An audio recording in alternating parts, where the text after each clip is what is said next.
Hey, uh, Timu Marco, are you ready for the totally awesome, coolest show ever? Let me tell you something, Dub. While I'm out here in the streets, I've got my Skechers slip-ons because I can't afford no hookahs. So I got my slip-ons that I've been picking up every day with my 50s that I got for you all over the place. Running through my clipboard as I go to the movies, not eating the popcorn. I got to tell you, I know you guys got some tough times right now, needing me to step in because real Marco's over in Japan complaining about pillows and whatnot and what have you. So you guys got to deal with me today. Man, I don't know. I guess I'm ready. What? Oh, Ronnie, throw the keys. Damn, these people. Anyway, I guess we should get this thing started.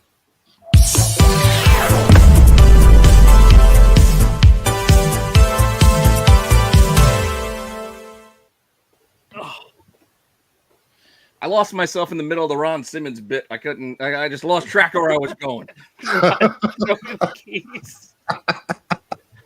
It's gonna be one of those. That light. I know. I can't deal with it. We need regular light. There we go. How does he sit in that light for the whole show? I don't get it. I don't know. It was weird. I want to take a nap. Strangely I gotta warm. collect this money up though. I can't be losing that. I need this. Collect all your cash monies. All my fitties. All that I got to deal with grants. All that YouTube money we getting? Oh. I'm YouTube dozens. A little bit curious how Marco, he takes all these extra shoes to cons and he's going to Star Wars Celebration. How do you fit all those extra shoes in the luggage? I don't know. How many shoes do you think he brought? I'm going 6. 6 pair. 6? Yeah. I think 10. A whole carry-on just dedicated to an extra. just shoes. Extra shoes. How many shoes he's gonna buy while he's out there though? That's true. Well, do you think they carry his size out there? Yeah. I don't know. I think he's big in Japan. He's already complaining about the pillows in the beds, so That is true. He is complaining about the pillows in the beds. That didn't take long at all. I wonder if he goes in the store. Do you have Gogeta size?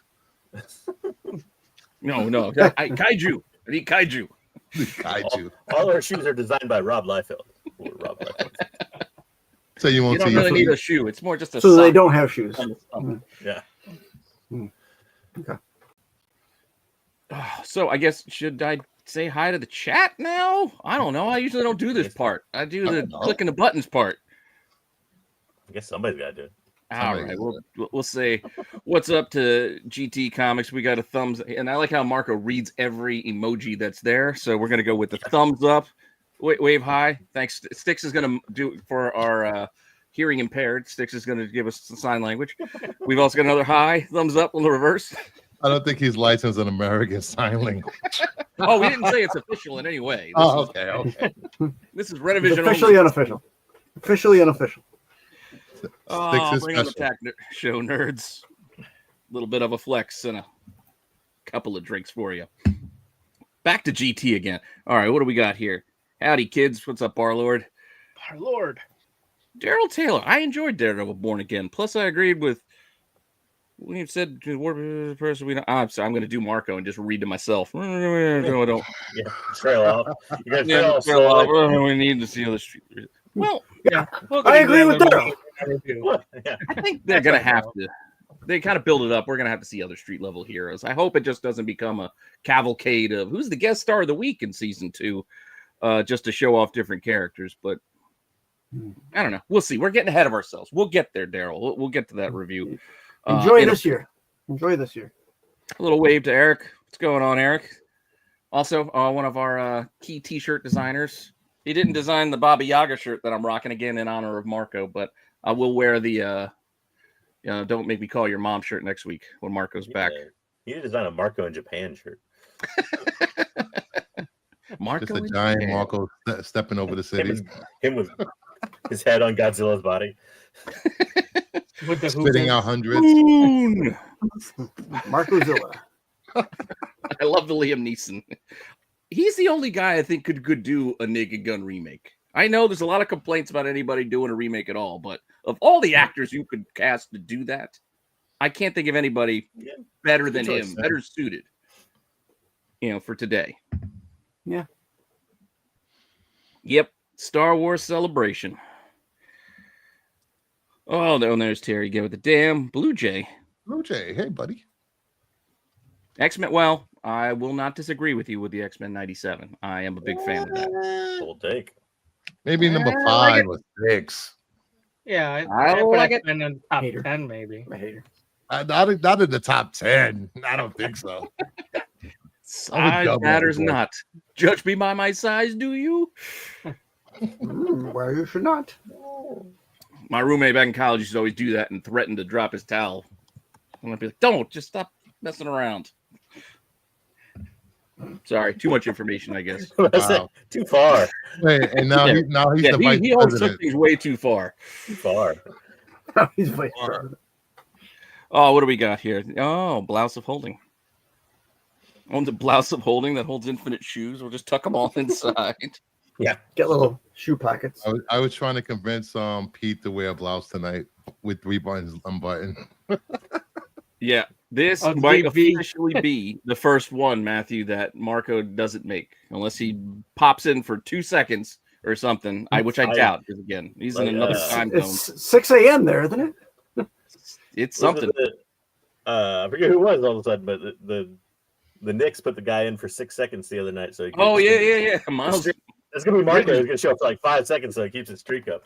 Well, he did that the one time when he was in skiing. Remember, he Yeah. popped in just yelling because he couldn't hear us. He was just yelling about God knows what snow. I don't know. I don't Always remember. complaining that one.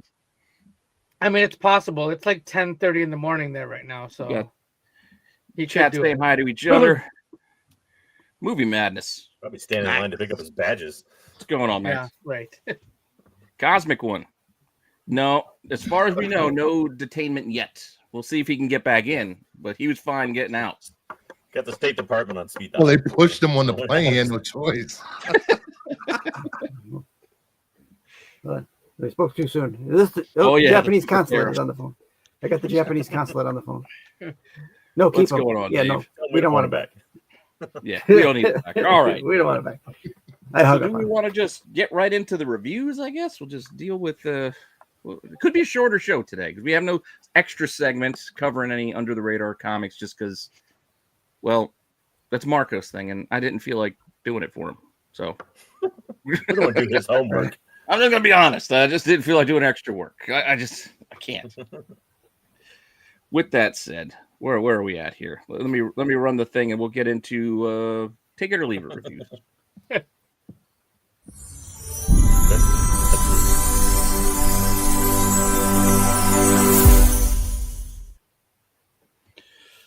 All right. Figure we'll start off with the comics, and then we'll shift on over to the streaming stuff. And I'm seeing a lot of chatter now on our chats and I guess the IGs, etc., over some covers that were released today. Just take it easy. yeah. Don't get crazy out there. Yes, I like this cover too. $8 is enough. I ain't paying more than $8. No. Was it There's the no foil? way that's Negative worth 40 bucks. No, it's just well, I mean it's black. You got the negative space, like JJ was saying, but no Yes. foil. Yeah, I see a couple guys in the chats I'm in saying No that foil the LCS, yet. the LCS they haven't carried us. They didn't have it. Well, there are a lot of covers for this issue 8/issue 400 legacy numbering. Yeah, I hate legacy numbering. I hate that too. Just, I mean, what's it number 8? Like Like, why did? we're only gonna make a big deal out of it on number 400. Number 398, it's gonna be in tiny little print up by the letterbox that nobody notices. And You know, we're gonna get a big deal when it hits 10 and then 12, like every That's- round number. Also, it doesn't really matter when you reboot a series about every 6 months. So There's that too. It's been what 10 Wolverine series. yeah, Well, we're only at 8, so we're not that deep into this one. Yeah. Oh, I don't know. It was I don't know. Anybody read this one though? I mean, I did. I tried. The art was so bad, it was hard to get through.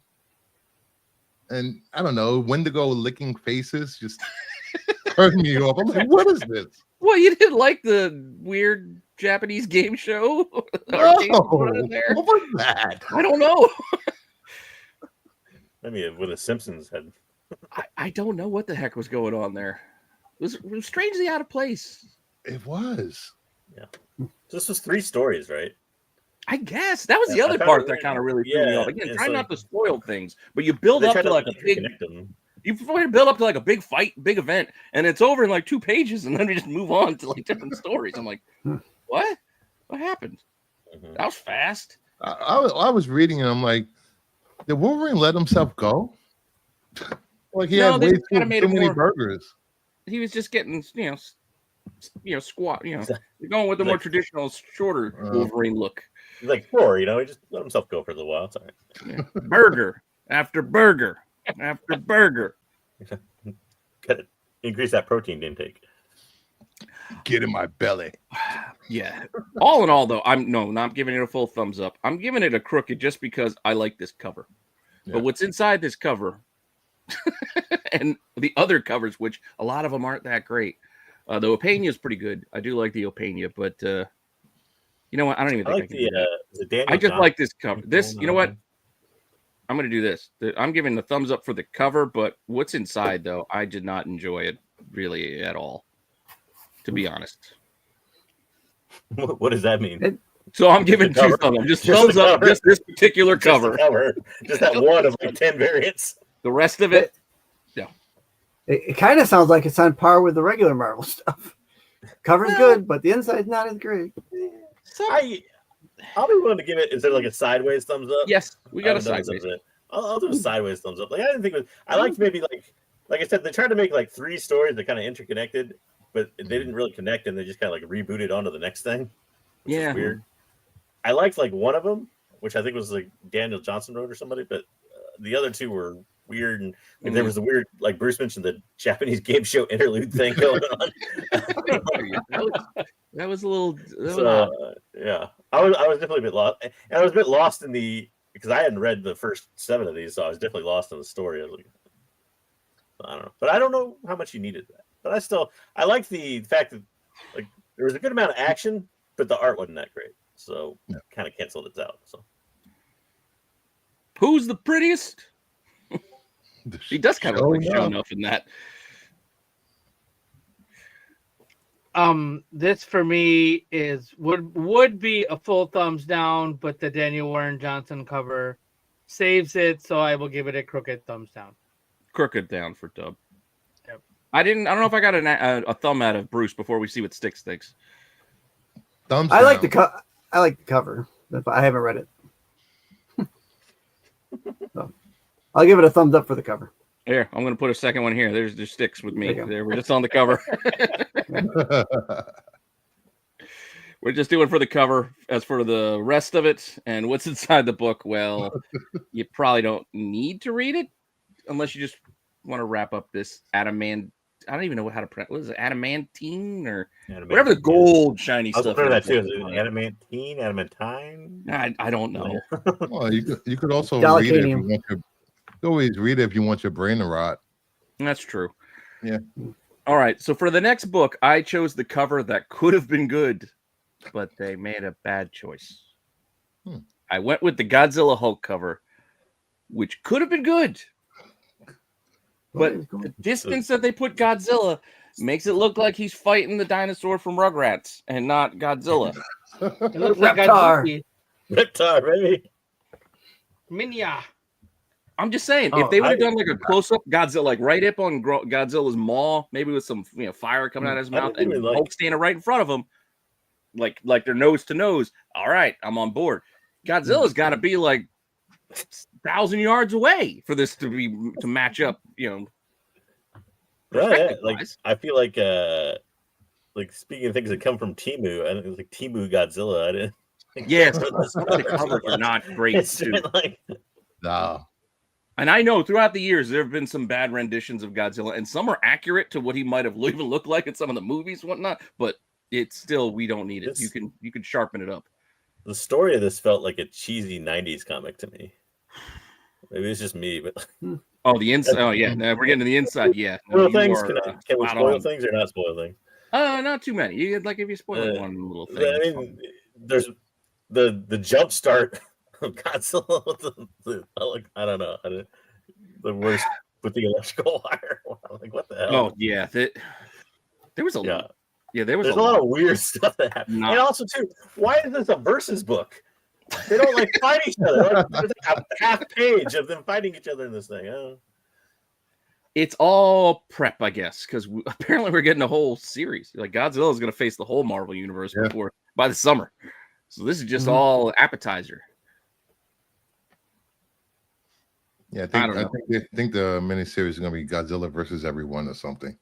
So you all the way down on this one, JJ?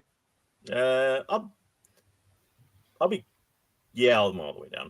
I'm all the way down. I couldn't get in. I love think of a redeeming thing to say, but no. Dude, I love Godzilla. I mean, I got my boy. I love Godzilla, but this one, I didn't think it could get worse than the Fantastic Four one, but it kind of did. There's 5 of these, right? There was Fantastic Four, X-Men, Spider-Man had one, and Thor. Avengers. Well, we got 3 more. Whoever they're going to be, we got 3 more to turn this around. Anybody else want to weigh in on this one? Because I did not get to this one. I'm giving this a crooked thumbs up. They brought out Hedora, and all I could hear in my head was "Save the Earth" song from the movie. So just for that, that's gonna a crooked thumbs up. The rest of the I almost gave him some props just for DC Kong Justice League, like that era of Godzilla. Just kind of attribute some of that goodness over here, but this is not that. No.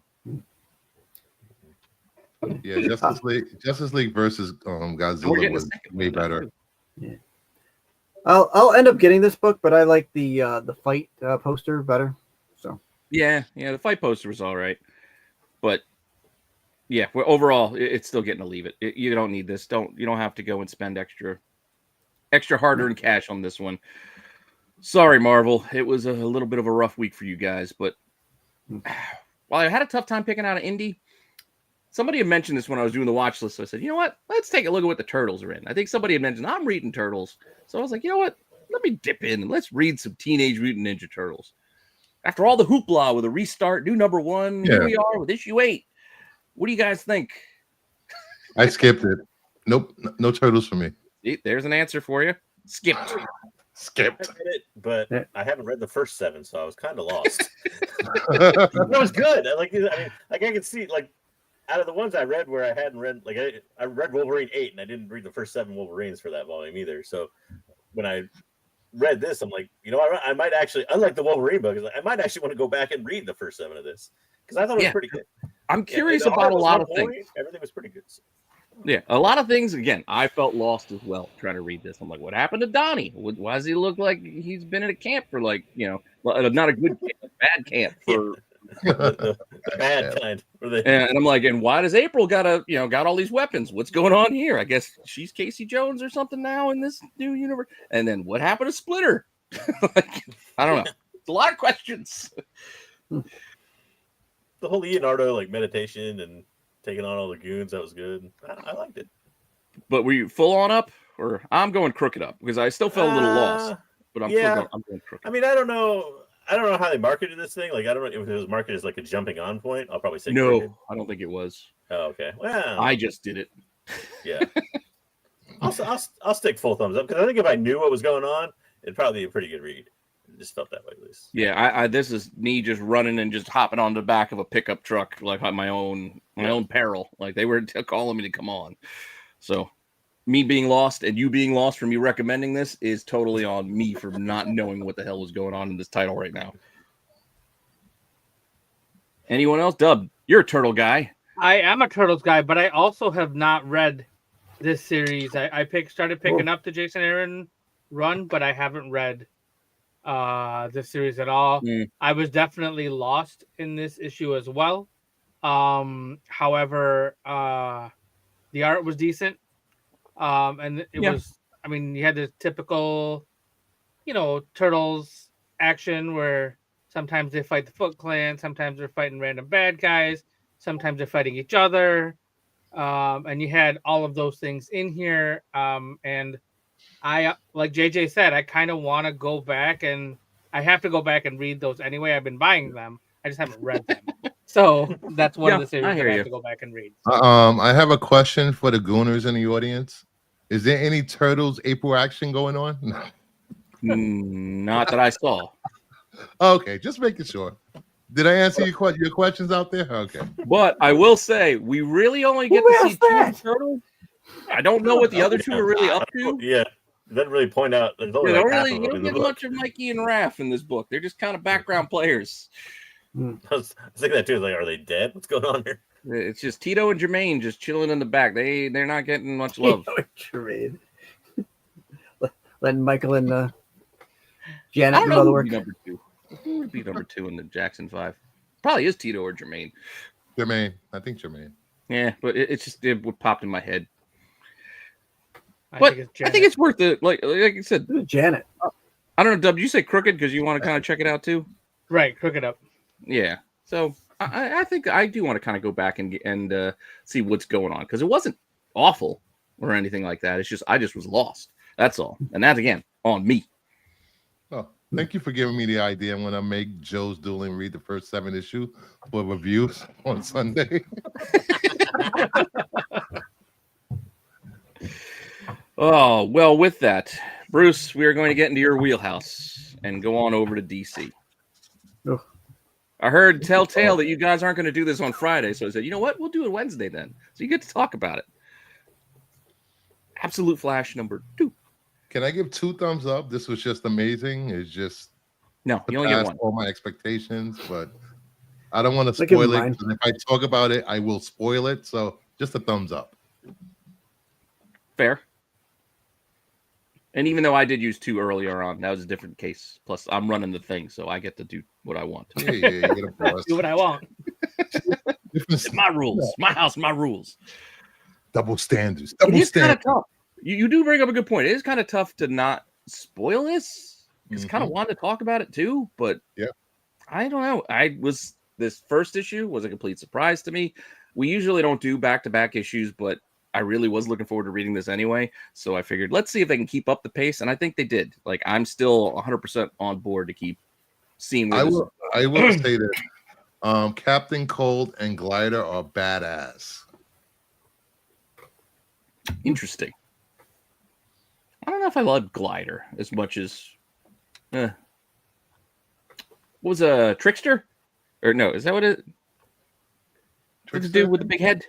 I think it's Trickster. I think it's supposed to be their update to Trickster.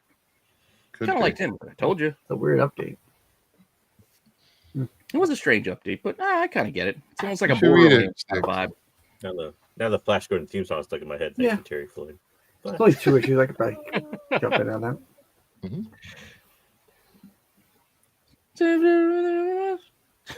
See, New York. I didn't read it, but since Bruce wanted a second thumb up, I'll give him my thumbs up. No, you don't get to give him your thumb. No, I tried. Sorry, Bruce. Not allowed. I tried. I tried. Dub or David, either you get to this one. I think Dom will get mad if you give a thumbs up. All right, well, let's see where Dub's going with his thumb. This is out of all the absolute things that I've read, this is the only one that I'm like, man, I want to keep reading this book. The other ones, there's been some okay things in some of them, but this one, I wish the next issue was out. I agree. Look at Dub being high on a DC book. Even anticipating it. It's crazy. I don't hate DC. I like. Yeah, DC. no, it's not like it's an X-Men book or something. Yeah, right. Exactly. That's true. Yeah. It's the X-Men. Was there an X-Men book this week? Have hard work. Oh, yeah, but no, this is definitely my favorite of the absolute corner of things right now. And it's probably not even close. I'm sure it'll depress everyone, but I don't read Flash, so even absolute. All right, Flash. I tried to read regular. We tried to read regular Flash like a couple weeks back, and Jesus, I was lost. Nope. Warlord is showing up, and I'm like, oh, there's 2 Flashes. What's going on? Ooh. Wow, I was The whole lost. Flash family. It's Flash in a box. And that's probably my biggest complaint. I mean, we can talk more broadly about DC in general, but because a lot of DC is much better than Marvel and comics these days. But the one thing I will complain about DC is there's too many characters for some of these groups. Like there's too many super characters in Action Comics. Like there's too many Supermen, women, kids, whatever for an Action Comic. There's too many Flashes. There's too many of each thing. Too many Bat characters. Like how many Robins and Batgirls? There's not enough bad characters, damn it. Like I get lost. It's like, wait a second, Stephanie Brown's a Batwoman too, or Batgirl? The Bat family that has become like a Bat population of a city. Yeah, it's ridiculous. It's like, are they all descendant from Genghis Khan? We can't complain about bad characters because there's how many Spider-Verse characters? They're at least from different universes. That's what I'm saying. That's a lazy trope, but at least they're from other universes. They're from These other Batman, like, I remember like when like Signal came on like years ago. It's like that was a blue. Yeah, I'm Signal. Like what? Like think about that. However old we want to put Batman at these days, how many sidekicks has he raised through this? It's like every year he's got a new understudy. Yep. That's it. We'll leave it there. Absolute Flash. Definitely take it. And speaking of Superman and the crazy, I agree, huge, side character group here, she doesn't even show up in this book, I don't think, does she? Or was she just at the wedding? She's just on the cover. Just the cover. Yeah, just the cover. Because it sells. Yeah, because I thought I missed something, but no, I guess I didn't. I didn't notice her in there. I was like, unless she was at the wedding, because I didn't know who was like the maid of honor, I guess, or somebody was sitting next to. I don't know. There was a blonde next to Natasha in the wedding party in one of the pictures. It was a blonde girl. I thought it might have been her, but I'm not sure. You know what? I would have rather have her in this book because why were there so many redheaded characters in this book that look alike? I think they were all blonde. That's what happened in the family. 40s. Everybody was a redhead. Well, no, because Lana was. Omen is Omen and part then of the family? His buddy Pete, isn't that who her first husband was? And then they had a kid, didn't they, or something? Yeah, Pete. He was a redhead, and then they had a redhead kid. Yeah, so there's a couple of your redheads covered there. I thought it was a good read, actually. I kind of liked the story. I liked actually particularly the story when he was younger.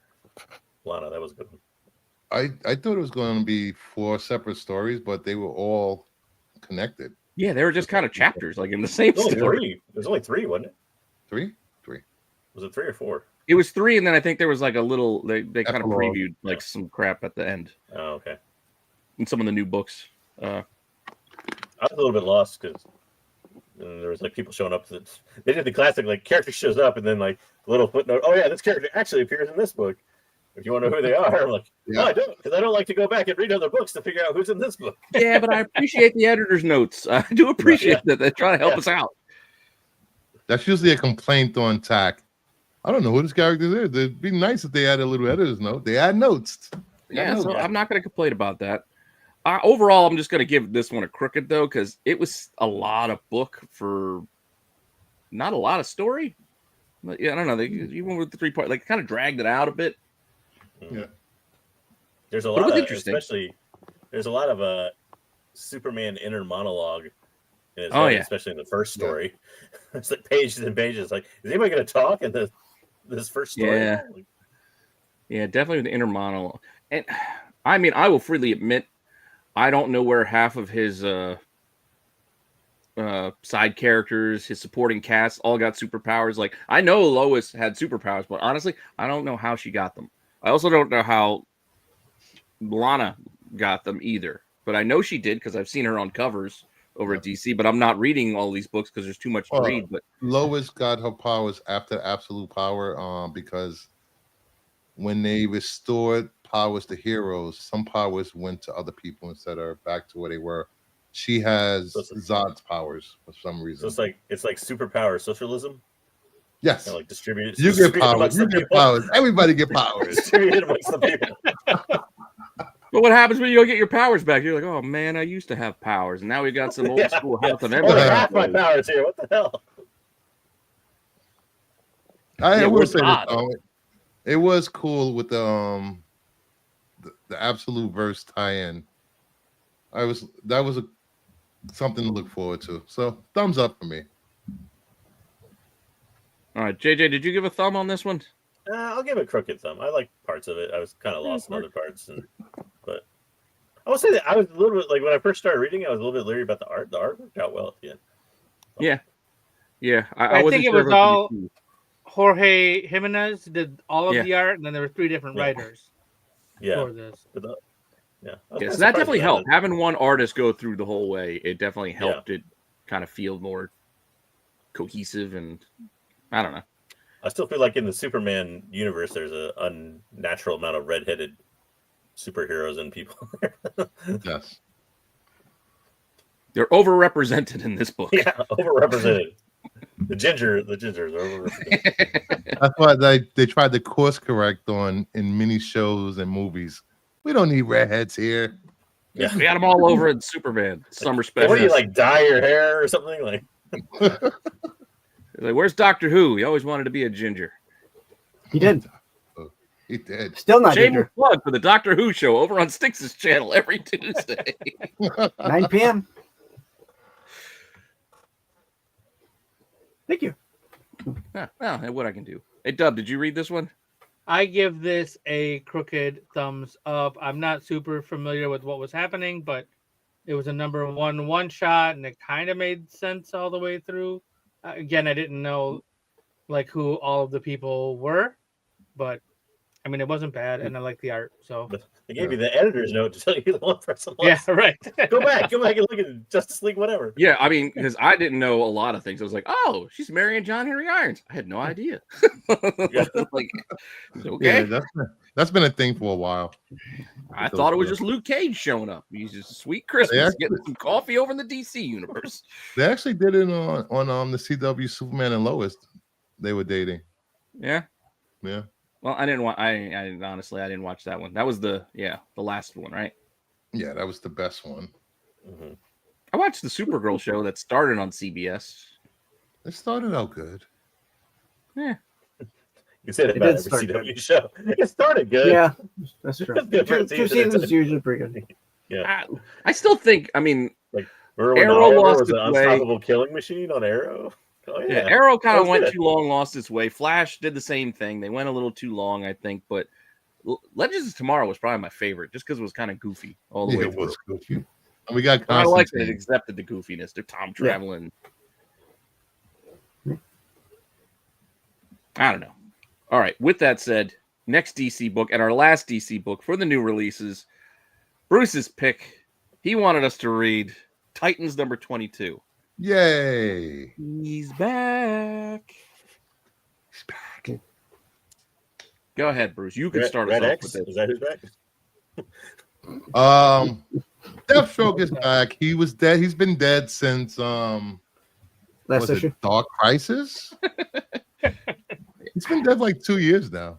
It was nice seeing Slade back in the comics and with his protege Tara making an appearance, which brought back all the memories of what was that? The early series, that storyline. Oh, the Judas Contract? Judas Contract. That was so weird. I thought you were going to go Teen Titans Go. Still creeped me out with that scene. Slade.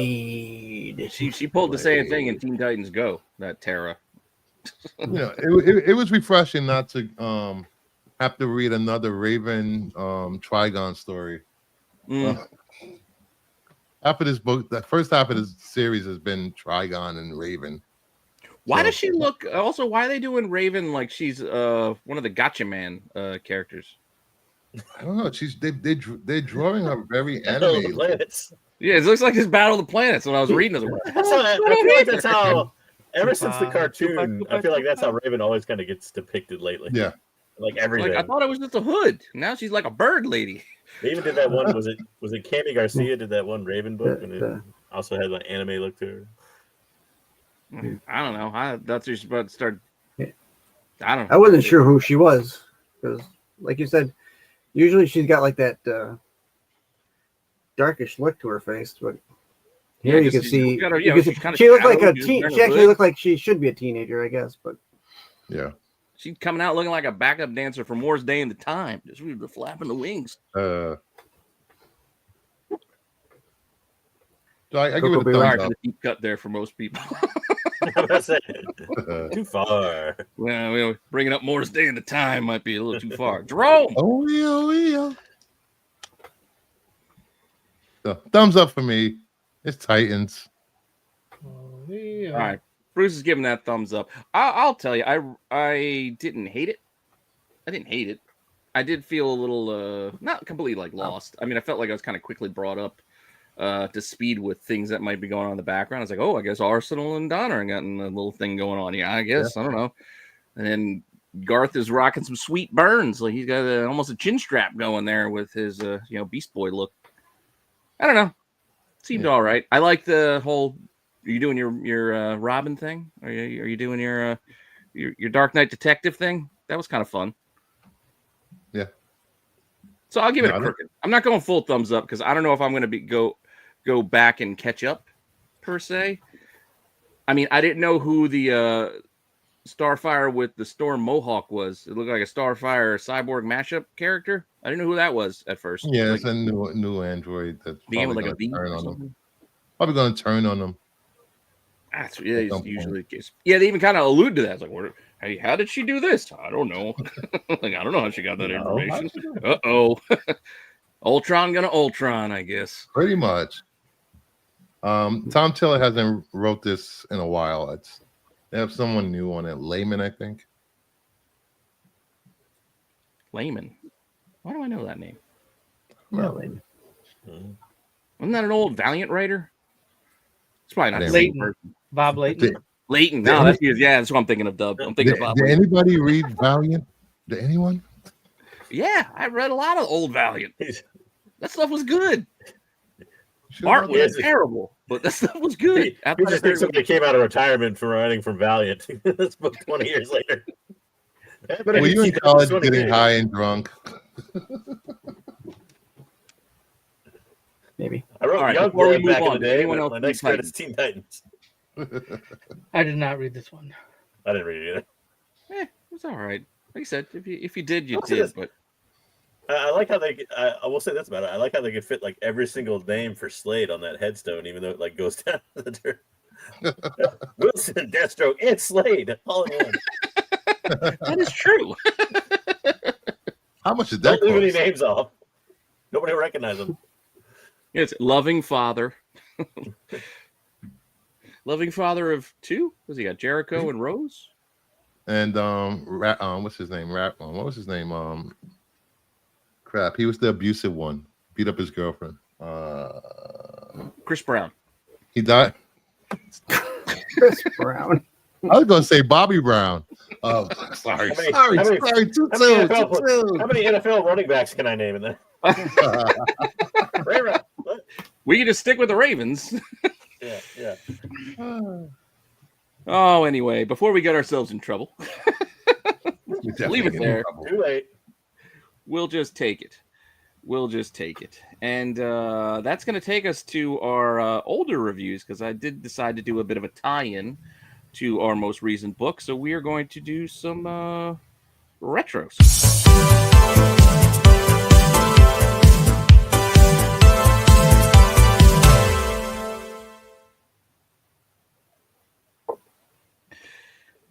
And Bruce mentioned it. We're going to kind of go back to the time of the Judas contract just before and look at Slade Wilson's first appearance. Yay. Meh. There's a lot of words. I didn't want to read this. There's a lot of words. I'll let you go and defend words on the cover. Look at all those words on the cover. Yeah, I don't read all that. Bruce, I'll let you go and defend this first, and then I'll tell you why you're wrong. This is a classic George Perez written story. We got Slade Wilson, we got all the Titans, and I forgot how mature the Titans were written back in the 80s. Wow. Wow. They're mature. Well, they were A using lot of them. We had some domestic abuse. We had Cyborg saying he couldn't get help looking the way he looked. It was just like a lot of themes that were happening in the 80s. You're shocked by this when like the the first image of everybody knows the Speedy is he's shooting up heroin on a cover. The O.J. Simpson ad on the back cover, Lisa. Oh boy. We got Hive using Slade's son, Grant, shooting him up with drugs and stuff, and he dies. And I like the issue. It's getting a crooked thumbs up. So it's a classic issue. So suck it, Pete. I'm just kidding. I'm still embracing the Team Marco persona with tell you why you're wrong. I mean, it wasn't terrible. I do agree. I mean, if you just go back and just read this as I had, I felt lost again because, like, man, there's a lot I don't really remember from this time. Like, I know I read all this stuff, but I've forgotten a lot. And I'm like, wait, what? And then I'm forgotten. And I'm like, oh, yeah. Thinking of, like, old side stories and things that they were telling back then. Because, Jesus, I mean, this is, what, 40 plus years ago now. Wow. So it's been a while. Like, it's been a while. Like, with this would be the same as when we were all kids going, hey, let's go back and read Action Comics 1. Like, that's the time frame, how far back you got to go. Like, now I see why so many adult men are screwed up. They're screwed up because of these adult comics in the 80s. They read Teen Titans comics when they were younger. They kind of weaned us off of this stuff and just kind of paced us all for trades now and like stretched out every storyline, and we're paying $5 a comic where it used to be $1. Like, we used to be able to throw a buck down and get a book, and it was jam packed. Ask your parents, can I read that Wolverine comic? No, here's Teen Titans. That sounds child appropriate. Yeah, this is fine. It was not child appropriate. It's like, we're dealing with a domestic violence and racism and all kinds of things. Yeah. I don't know, but it's I will also give it that crooked thumbs up. It's not that there's too many words. It's just, again, I just felt lost in what was going on at the time, because while it's only issue 2 of this new series, they were building. Yeah. And they were building off of a lot of stuff at the time. Like those orange pull-up boots. They go all the way up mid-thigh. Why does everybody in like 80s comics dress super villains and superheroes like when they wear boots? It's either got to be like pirate boots or like oddly weird thigh-high boots. Yeah. Well, unless you got Robin. Robin's got those little slip-ons. They got the little feathering at the back. Just got little slip-ons that you just kind of slide on his feet. You can't see him. Aqua shoes or the shoes you used to wear underwater or whatever. Yeah, exactly. He's going to the beach afterwards. Going to do some boogie boarding. I totally forgot they used to call him Bat Boy. Bat Boy? Yeah, Cyborg kept calling him Bat Boy. Oh, yeah. It was a weird time. Cyborg was intense. Yeah, he was intense. And then meanwhile, you throw in a character like Starfire, you just got like this overt sexuality just thrown in front of like kids' faces. And in teens, a bunch of teens. It's like, all right, these are Teen Titans. Anyone else go back and reread this one for fun? No. Marv Wolfman, George Perez, Deathstroke, thumbs up. Full on thumbs up from Dub. Look at that. Yeah, I mean, it's still a good book. I still remember when I won this on an eBay auction. I was going out for the night. I was taking a train into Philly and I'm watching my phone and I'm like, come on. I think I won this probably like an 8.5. It was like a very fine plus. It was like $85 at the time. I was just happy. I was like, all right, I got one for under $100. That's all that my whole goal was. I wanted to get this book and I wanted to get it for under $100. And I did. Just think about it. Go ahead, Bruce. No, I was going to say, think about it. A young Rob Liefeld was reading this and plotting ways to steal the character and make it Deadpool. Yeah. Just saying. So true. Just saying. It influenced a whole different character. We lost the pirate Right. boots though. They're both named Wilson. Hey, those pirate boots are iconic. Okay. Well, let's not. Wade Wilson. Yeah, let's Slade not Wilson. throw off the fact lost- that they rhyme their first names too. But he changed 2 letters into one. The only reason he didn't have the pirate boots in there is he can't draw those. You know that. He can't draw that. But I was going to ask, like, do you think, as like a longtime Deathstroke knowledge person, do you think that the Teen Titans cartoon, at least the first one, ruined Deathstroke for a great many people because he kind of just became Deadpool Slade, bad guy? Like Yeah, that's what that did. generation knows now is Deathstroke, not like old Deathstroke. Yeah. Yeah. Well, They remember, tried to get him right on he used to be the Terminator. Arrow. Right. Yeah. Oh, that was right, Manu. Manu Bennett.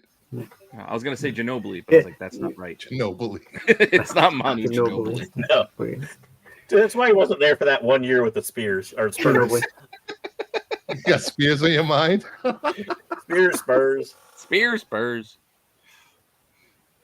Oh, anyway.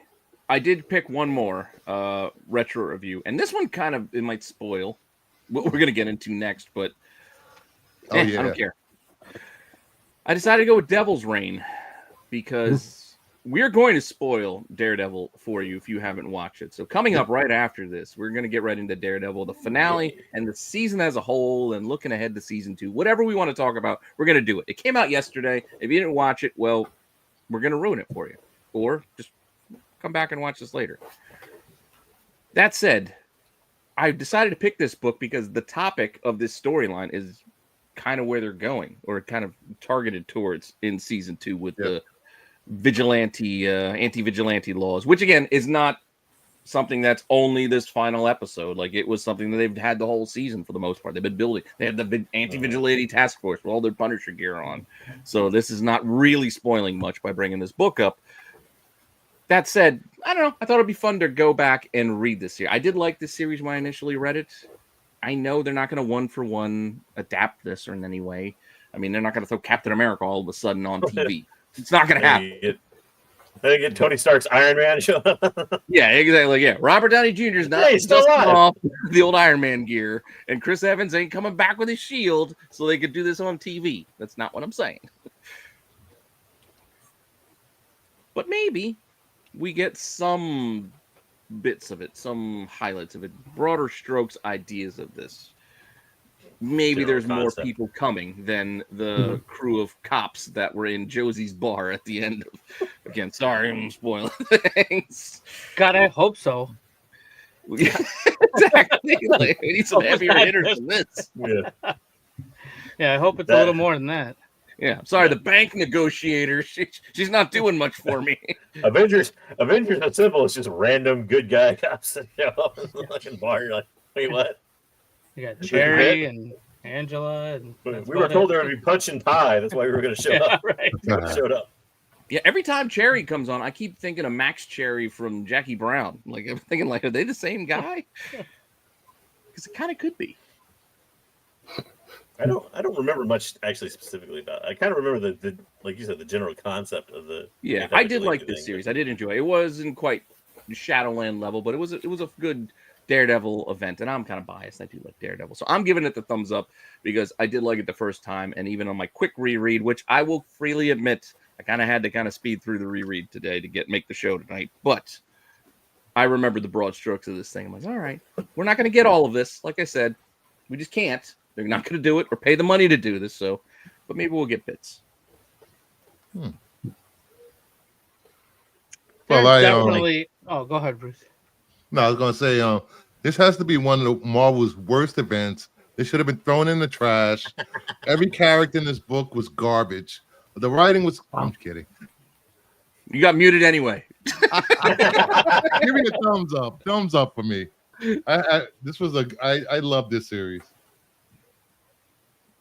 That's better. I was about to get a letter of termination. You have been fired from Intervision. Oh You are wait, no we're not longer our employees. HR coordinator. We'll, You have Turn been in your employees like binder, that. sir. we'll send you overseas like we did someone else. We'll make you disappear. All right, Dub, what do you got on this one? So, quick question. In this story, this is where Kingpin, there's something that happened to Kingpin. I don't remember what. He doesn't know who Matt Murdock is, Yeah, right? Yeah, there it is. There's our human resource policies. Human But yeah, resource. I forget how they did it. That he forgot who Matt Murdock is, and he thinks that somebody's messing with him.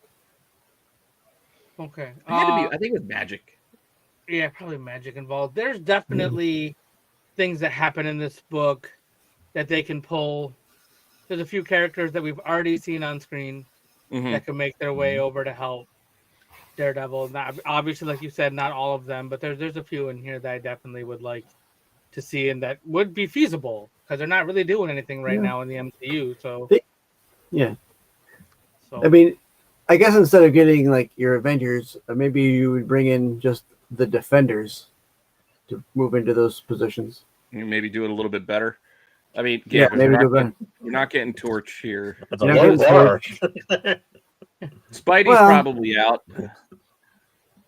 I don't know what's going on with Medusa over here because that's a lot of hair. That's like some Donna Plummer. Medusa from, I can't remember the actress's name now from the TV show.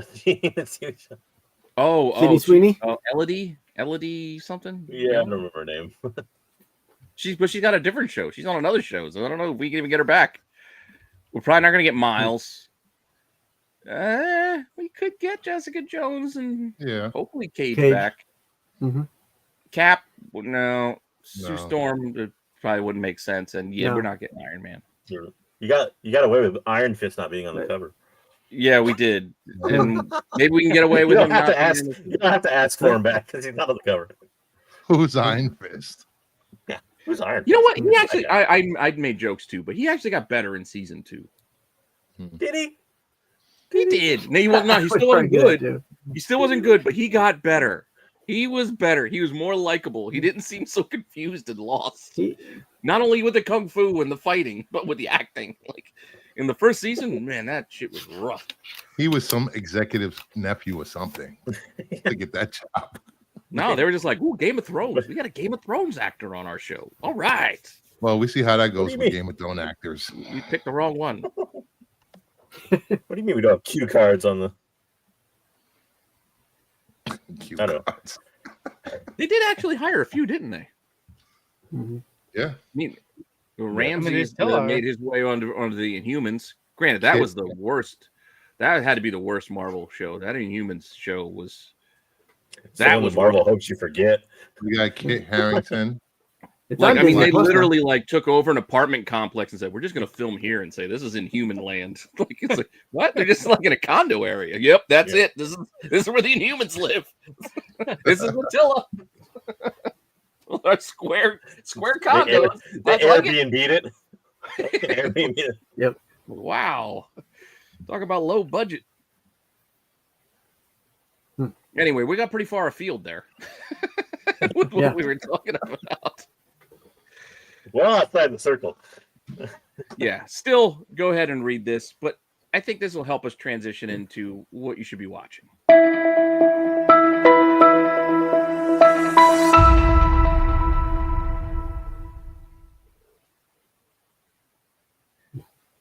So we'll just get right into it and go right into that finale of Daredevil. We were doing it anyway, so let's just get into the finale for Daredevil. And let me get my notes out. Season as a whole, too. You can talk just about this episode, the whole season, whatever you want to go with. The floor is yours. Whoever decides they want to open the door on this one.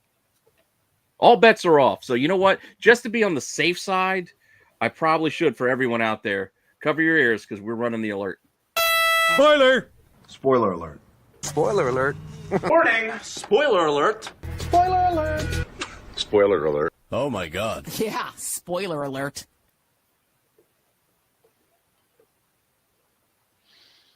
You had plenty of time to get away. Who wants to go first? I'll go first. All right, DC boy. First off, I'm gonna say I'm the Punisher. What it was with that How he talks. Batman voice? That's how he's Frank. done the whole time. What am I doing here, Frank? That's a That's good not how name. John Beth normally talks. That's a good name. Yeah, that's how Shane talked too. I've seen the trailers for The Accountant too. I know how it goes. Yeah, it don't matter. He's wearing a cowboy hat. He's still talking like that. I went Still to the doing a same Stallone acting- impersonation. I went to the same acting class The Rock went to. I don't even think he went to the same class as the Rock. I think he went to the Joey Tribbiani class. I was Just gonna say the Vin Diesel acting class, maybe. Yeah, this is how you sell street sharks. It was like watching Dom if Dom was cast in Daredevil. Wait, Really Tom, was. wait. Wow. Yeah, at the end of the day, Daredevil, I'm not gonna be there for you, Daredevil. I don't care. Shit, what was Dom's character name? Vinny the Rod? Vinny the Rod. That's Dom the Pickle. I'm gonna give this a 7 overall. for the episode? No, for the whole series. Episode I'm giving a 6. Ooh, okay. It's the same problem that Moon Knight had. I want to see more Daredevil. I want to see more action. I really didn't care about Kingpin and Vanessa's marital problems, going to therapy, and they just everybody just happens to know the same therapist in the city. Hundreds of therapists in New York City. He's dating her. They're all going to her as getting help. I still have a problem with him just randomly bumping into the Punisher in the sewers. Oh, I just followed my hearing, my Kryptonian hearings that I have all of a sudden. Get out of here with that. Come on. And then how the hell did he get out the hospital? From the hospital back to his apartment, bleeding in a gown with his ass out. What? That was ridiculous. Come on. But I will say this: the fight scene in the apartment was great. So I'll give this episode a 6. What was his ass I out? wanted more. Trying to remember his ass being out. I don't remember his ass being out. I don't remember asses out in those episodes. No, Bruce notices those kind of things. no. When Frank said, "Are you gonna fight with your ass out?" So I assumed his ass was out when he making his way from the hospital to the house. You're making assumptions. Maybe he double gowned it. Went around the front and the back, tied it together, full coverage. I know it was dark, but it wasn't that dark. But I don't know. I think you're being a little harsh on this as a whole. I get it. Everybody wants more Daredevil in their Daredevil show, and we did get him. It's not like he just showed up in episode 9 and we haven't seen him all season. Like, he's been there already. Like, we've seen him for half the season already. So we've got there. Yes, it took a little while to build to get there, but we've seen him. I'm fine with the pacing of this show. I see a little of the weird transitions, I guess, of what they had before and how they kind of wanted to change it. So there is some stuff that still feels uneven. Hopefully that gets smoothed out in season 2, because I know some of it felt a little awkward, especially when we got that bottle episode right in the middle. It was just kind of like, okay, we're just going to have a bank robbery. So it's just one-off episode. We're going to do this heist episode, and we're not really going to call back to it. Yeah. We're not really going to do anything else with it. It's just... they did call back to it. They did call back to it. In the last episode. Not this one. The last episode, she says... She mentions about the bank examiner. Yeah, but I mean, that's it. I mean, it's not really like it was a big deal. Yeah.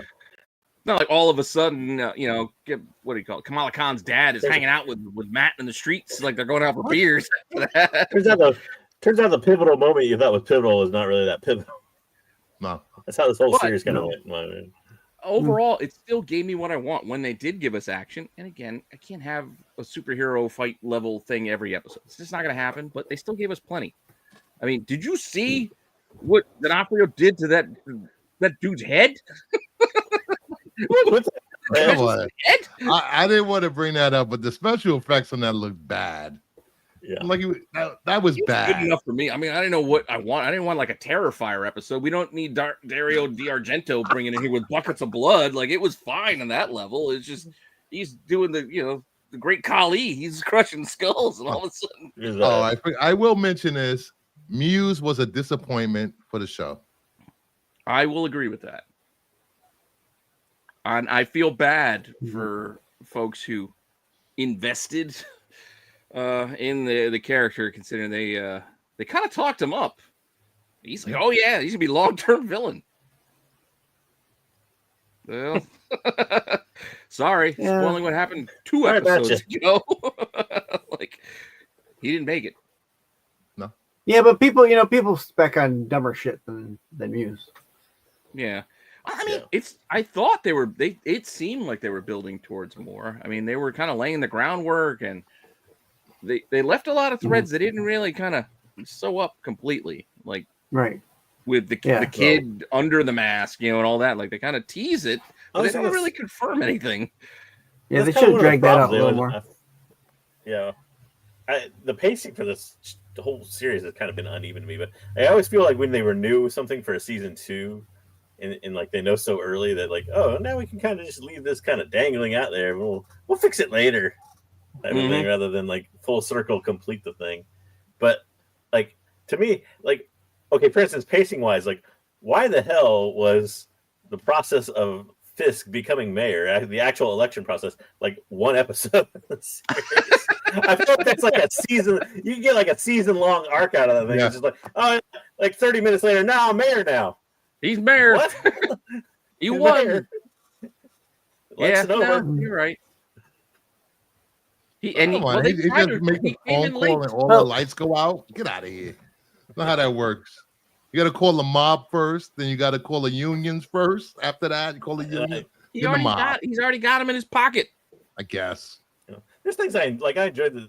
I kind of enjoyed the Punisher a little bit, but like I think people like enjoy the fact that the Punisher just came back, and that was this episode. I'm like, great. But, yeah, to go back to stay. They're very clearly taking, basically going back to the Netflix playbook, only now on Disney Plus, where they're trying to recreate this kind of Netflix universe, and these will be the characters that we just keep in Disney Plus and nobody gives a shit about, and then we're going to put the other stuff in the actual movies and kind of separate it that way. And like, I don't know if anybody wants that though. Like, do I want to go back to then?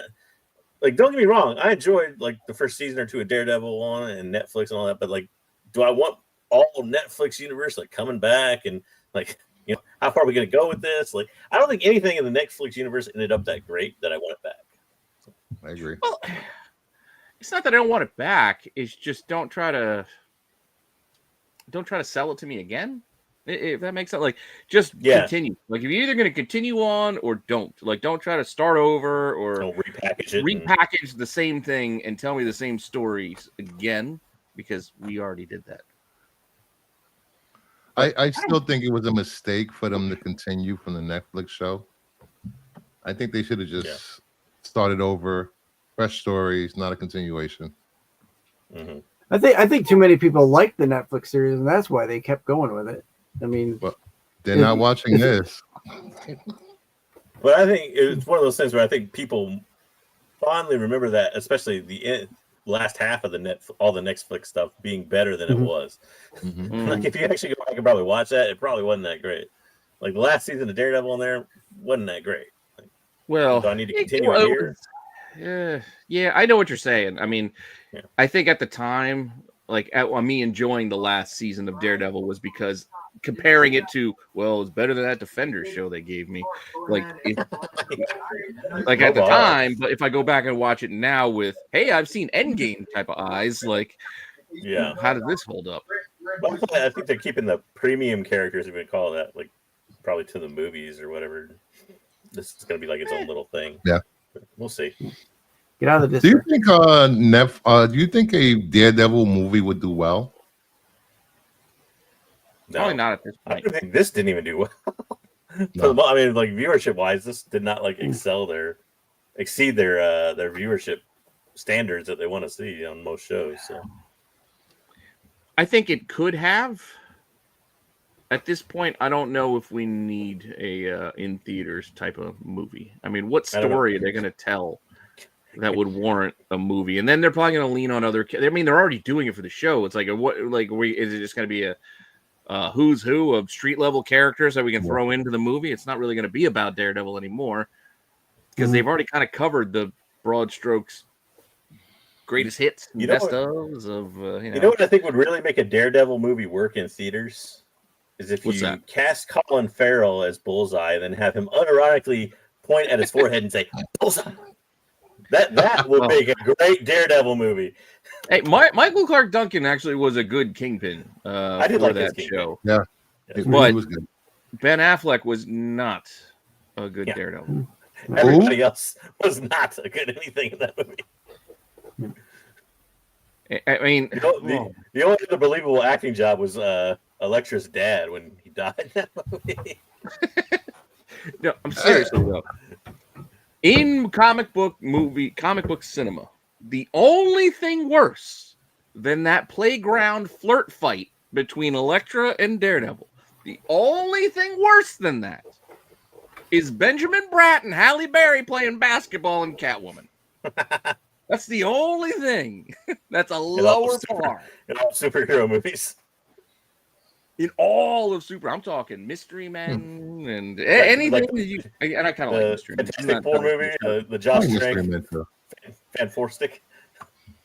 Yeah, all as hamming it up as Tommy Lee Jones did as Two-Face or Arnold. It was his,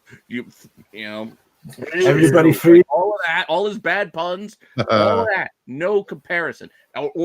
Or Poison Ivy, Uma Thurman doing her 1920s timeless Tony Storm impersonation. Hey, baby. Or Bane, that's supposed to be a genius and actually he had a lobotomy. Yeah, exactly. Batman pulling out a credit card at a charity event. The city will learn. Like Batman's got a credit card so he can purchase a date with Poison Ivy. What is this weird nonsense? We're watching prostitution happen on screen. Swipe. Yeah, just never leave home without it. Thanks, Batman, for the shameless plug. Are we doing thumbs up or thumbs down on season or just this episode? I'm curious. And let's not forget, Jon Favreau is foggy. What did you say? Oh, God. I said, are we doing thumbs up or thumbs down on the season? Oh yeah, we should do that. Either or. Season or the show. I'm going up the whole way. I still enjoyed this. It may not have been perfect. To use Bruce's, I guess, out of 10, I'd give the finale and I think the season as a whole probably about like an 8, 7.5 to an 8. I'm biased though as a Daredevil fan, so I will freely admit. I can tell. I would say it's about an 8 for me. Can tell. Hey, I admit it. Anyone else want to throw their thumb into the ring? I'm going to give it a full thumbs up for everything. There you go, the episode and for the whole season. I love this season. I think this season was great. Ass. I'm not kissing ass. Who needs to kiss ass when it's a good series? I think it's a good series. I'm no shill. Get out of here. I'm no shill. He knows his truth. The truth. I know my truth. He knows who butters his biscuit. Yeah, me. Don't be buttering my biscuit. Get out of here. Don't be buttering my biscuit. I don't know. I'll give it. Is there like a perfectly sideways thumbs up, like average? I can do whatever you like. Like a meh.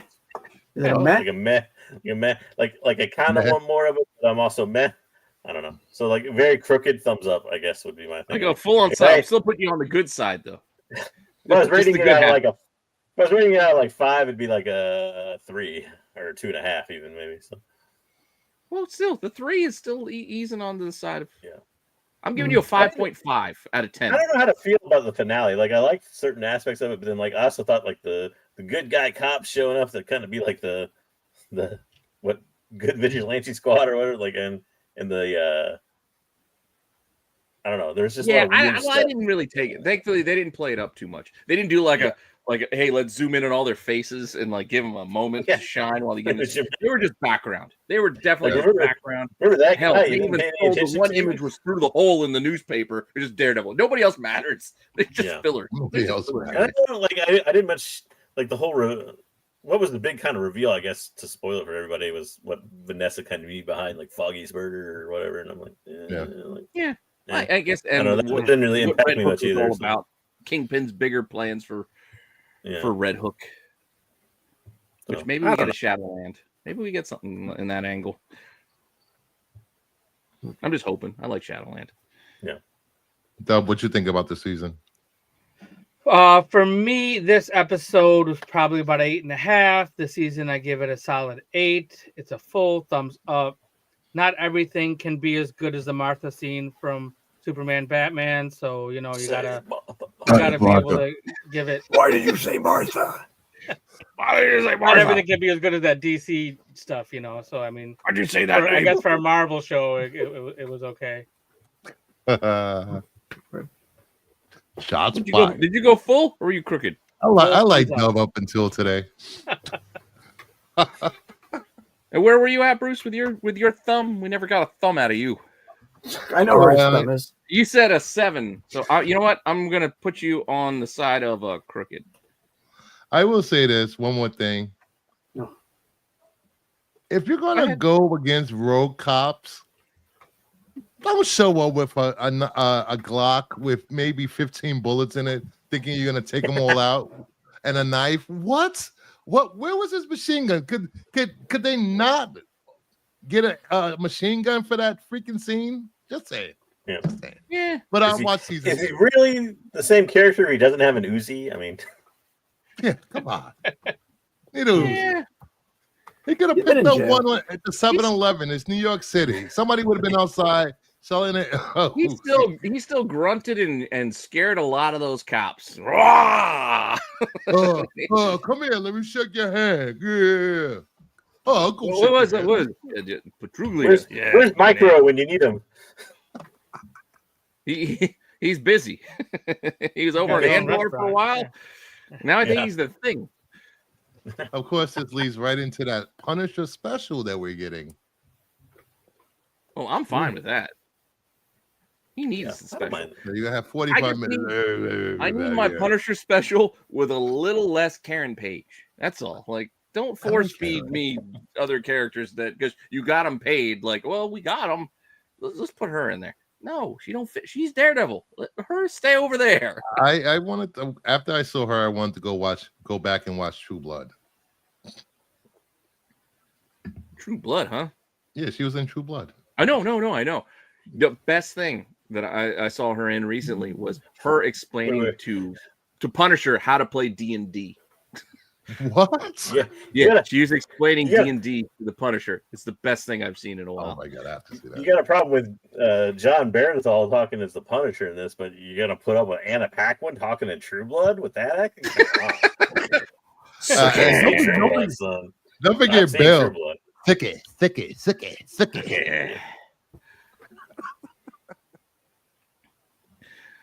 Yeah, no, there have been some. Well, hey, speaking of Anna Paquin, how about her Rogue?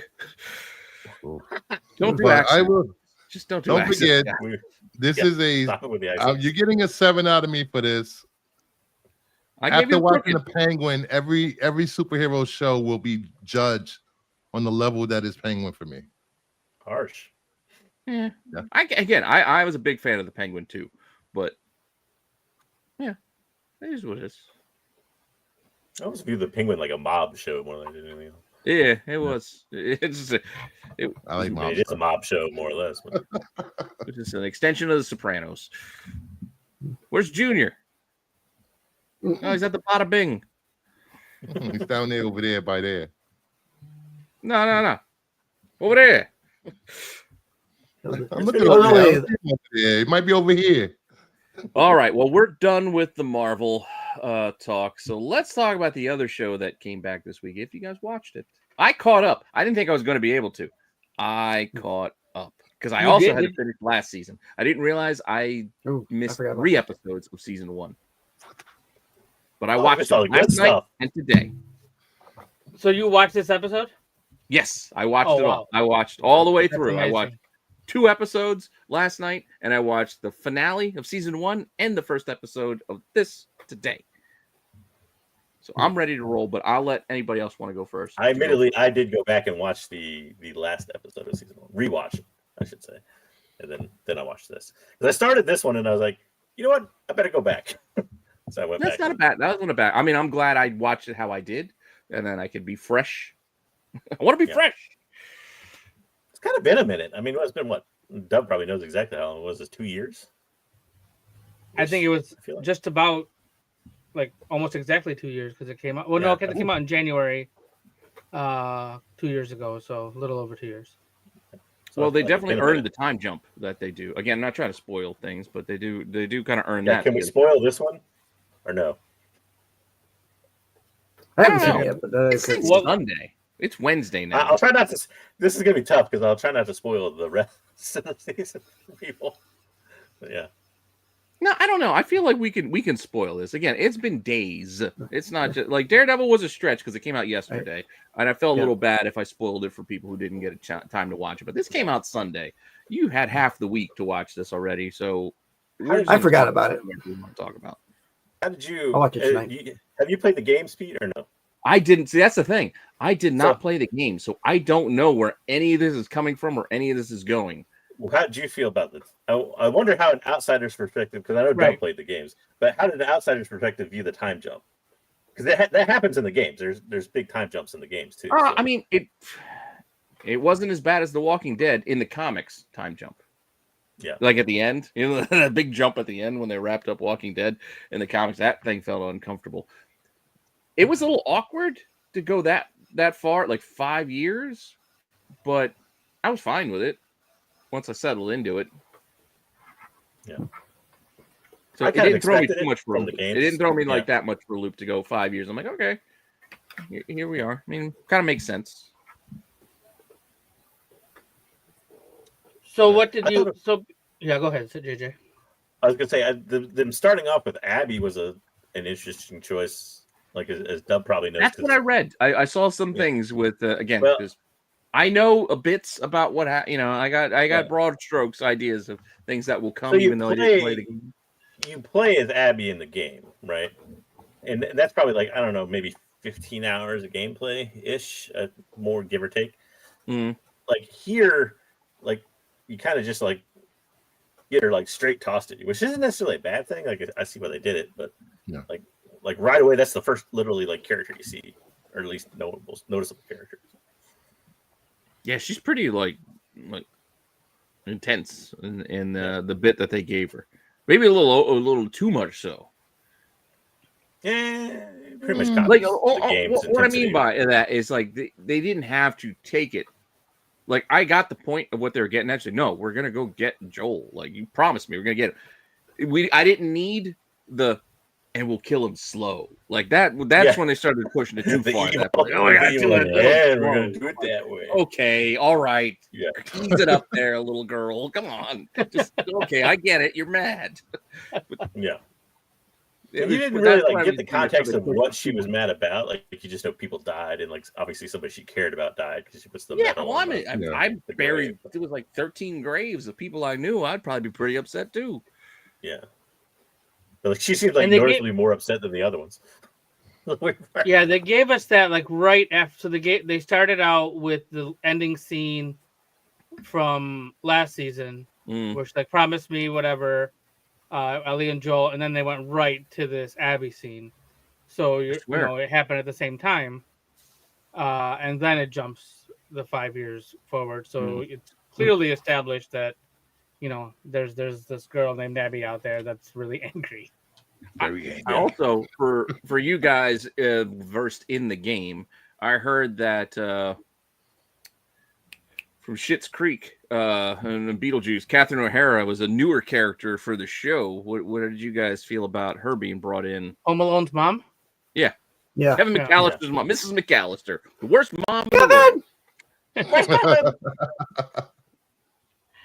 Twice. She's all right. I liked her angle. Like I liked her vibe. You go ahead, Dubs, and I'll go. But yeah, go. I like how they brought her in because she's related to another character that's kind of a part of the games, and that was a really good way for them to, introduce this character. They're giving us things that didn't happen in the game, which is good, but that totally makes sense that could have happened that we just didn't see because we're playing the game. But I liked her scene. I liked her reasons. I liked what she said. I thought she did a really, really good job, especially for not knowing who she is.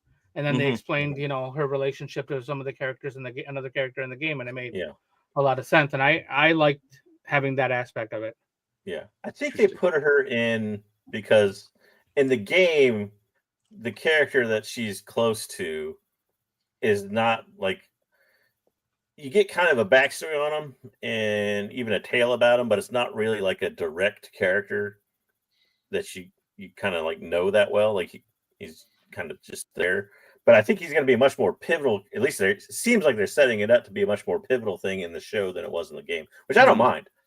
Because I think they're doing it probably to explain the aspect maybe more of Joel's character, obviously, because there's that kind of whole like therapy session between her and him, and that's where you kind of get the first backstory on the character we're talking about.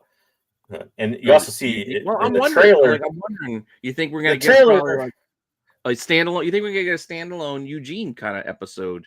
He's in the trailer. He's in the trailer. He's played by Joe Pantoliano, Joey Pants. Yeah, so I mean, also from Daredevil. He was the first Ben Urich. Oh, yeah. How can I forget?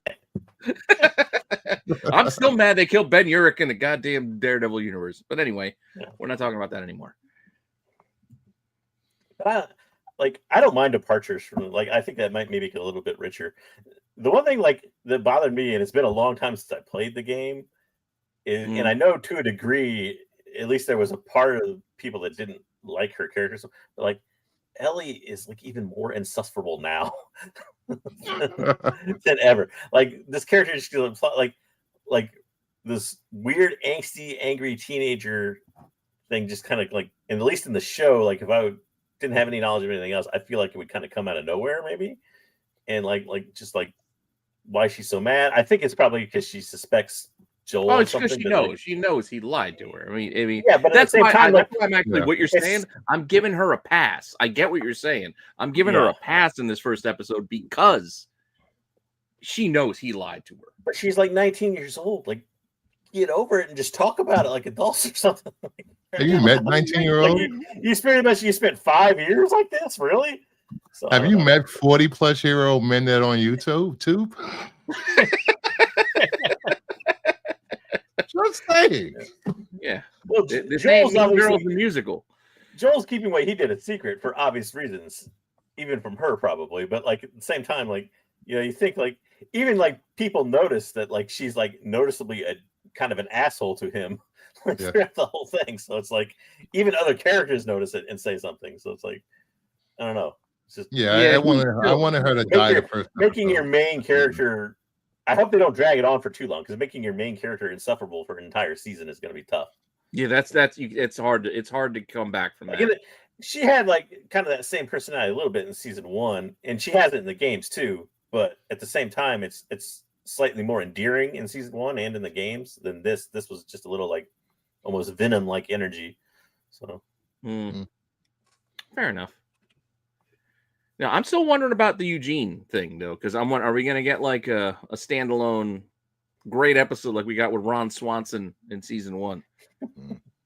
I feel like we'll get some flashbacks of Eugene. I don't think we'll get a whole episode. I'm just saying, that Ron Swanson episode was one of the best things I'd seen on TV in a while. And that had nothing to do... That standalone episode, just that one episode. It was just a departure from the thing, which is on its own. It was just great. Hey, what's going on, Jeff? The Eugene backstory they give you in the games paints him as an eccentric dude, but not a nice guy necessarily, especially. Well, he's apparently a really good grower. I mean, really sticky. He's a good. He's into the, definitely into the industry there. Stickiest of the icky. Yeah, if Catherine O'Hara is to be believed. Yeah, I believe her. I did like the character. I like Dina was good. I like the characters they introduced for this, and you didn't see much of Abby, but like there was some like casting nonsense about Caitlin Dean, because the Abby in the game is like built like an NFL linebacker built. She's China. She's like girl, Grace. Yeah. She's huge. Yeah. So like, and of course they cast Caitlin Dever, who's a great actress, but obviously not built like that. And there was like, it doesn't look right. Well, you got Terry Floyd on board. I think she's gonna be fine in the role. So I think she looks like the character, so that goes a long way for people that I'm familiar with. But I can tell you that some of what, like, as far as Ellie goes and her angsty teenager rebellious attitude, I mean, I think they went really heavy-handed with that, but I think it was done for a reason, because we're going to, I'm almost, most assured they were going to get flashbacks, and it's going to fill in some of the holes that we've had in the 5 years. So in the 5-year jump, so we'll get those flashbacks, and we'll get like the understanding of how and why she got to where she is, and it makes sense to me. I'm glad that you got it, Pete, as for somebody who had not played the game, and you were like, oh yeah, I get it. She's lying, she's mad that he lied to her, or he didn't tell her the truth. So that's good that I'm glad you got it for not having played the game. And then the other thing I want to say is I love the way there were some scenes in there that literally were ripped, like shot for shot. I saw some of that. Like they've had clips of things like on online and stuff where they show like the dance and everything, they like from the game, and they show exactly like it's crazy. I didn't see anything like that, but side by side you can see like exactly the way that the dance hall looks, the way Joel's fight happens with that, or not fight, but like when he pushes the guy over. There's like there's so many little things, and then there was a nice little Easter egg of in the band that's playing. It's a band. Well, in the game, it was a band called Crooked Still. I'm guessing it's the same people. I don't know, but the composer of all the music was part of the band. He was sitting there. He had the huge beard, and that was really cool to see. Playing the uke. He's all the way off to the side. Yeah, he plays that. The whole theme to the game, and he's had multiple soundtracks, and he's done all of it. So Gustavo Santaolalla is his name. Bless you. He got to be in it. So yeah, thank you. I'm a big fan of seeing stuff like that, and I think they did it. I mean, it's going to be hard for me to say a lot. There's things I didn't like, but I like. Yeah, I know what happens in a way. It's hard not to spoil the rest of the season. Right, exactly. I get that. I mean, hell, I'm even going. Like I said, I watched the end of last season, which was 2 years ago for you guys, and I'm still sitting here kind of shook where I left off last night when I went to bed with rapey preacher at the end of that episode. Getting the meat cutter like to him. Isn't that every preacher? No. I thought the season finale with the first season was great. Like that was apart from the fact that preacher was also a cannibal too. Like this guy, like David, yeah. Like and it was all done in one episode. Like he was like governor level. Like man, this dude's fucked up. Yeah, creepy, yeah. And just his rationale when he was talking to her, like you're an equal to me. Like these people, like they're just sheep. I'm like, holy shit, this guy. It's partly because of the time jump, but it was a little bit odd. Because like I said, game, it's hours of gameplay that you get on like Abby, and before she kind of, but technically before she gets to the point where she is in the game or in the show, more or less. But like, it was kind of odd to have like the very first few minutes, like Abby discussing with what's left of the other Fireflies, like about getting revenge, but Joel's gonna be super hard to find. We don't even know his name, or we have a vague description of him and everything else. And then they show up at the end of this episode. They're like, "Oh yeah, like that's probably not to tie things together." But how about also going into the finale of the first season, like Joel being Bernthal, like Punisher level, just running. Oh yeah, that was great. He did a great job of that. Yeah, like holy shit. I actually really enjoyed that, especially with him and Marlene. Yep. This will work. That's where the time jump got a little weird, JJ. Like, it took them 5 years to find Joel. Yeah, like that's kind but of. It didn't seem like it when you're watching it. No, right? Because you're beginning of the episode, end of the episode, all of a sudden she's there. Yeah. So I wonder if we'll get flashbacks of her too, and maybe that's where they'll build that in or something. But I hope it's just not like flashbacks everywhere though. But I know how much you love flashbacks. No flashbacks. Book of Fett. Yeah. But there's only 7? We only got 7 episodes. Yep. So we only got 6 left. Now, Dub may know. Is this supposed to be? I heard somewhere where this season was supposed to be just the first half of the second game. Yeah, they haven't been completely clear. It's going to be multiple seasons. At least 2, possibly 3. To cover I heard that too. It could be up to 3. The second game. That's another reason why I was like super impressed by the speed. It's like the stuff happened. I was expecting much more like kind of slow walk than what they have so far. But they didn't really advance the story that way. They gave us kind of the whole there's like a new type of clicker type thing. Yeah. And stalkers, story wise, that's the only way a little bit of a Mockingjay. Yeah. Other than that, it's just kind of it was mostly like a check-in telling you like who the new people are and that the other people are still alive. Yeah. But it's good. I mean, it builds the exposition needs to for one episode. So. All right. We want to do thought. Oh, Jesus Christ. We want an hour and a half.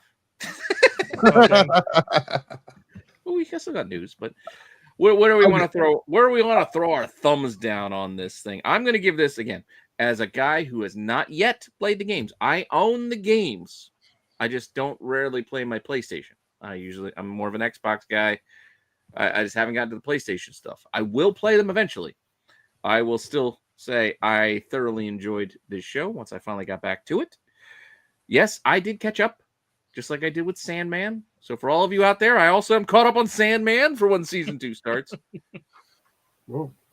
Wow, really? I'm caught up on most things, I think. Vox Machina, yes, I'm caught up there too. I think I'm what about White Lotus?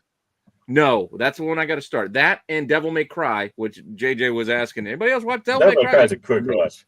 Devil May Cry is like 3.5 hours.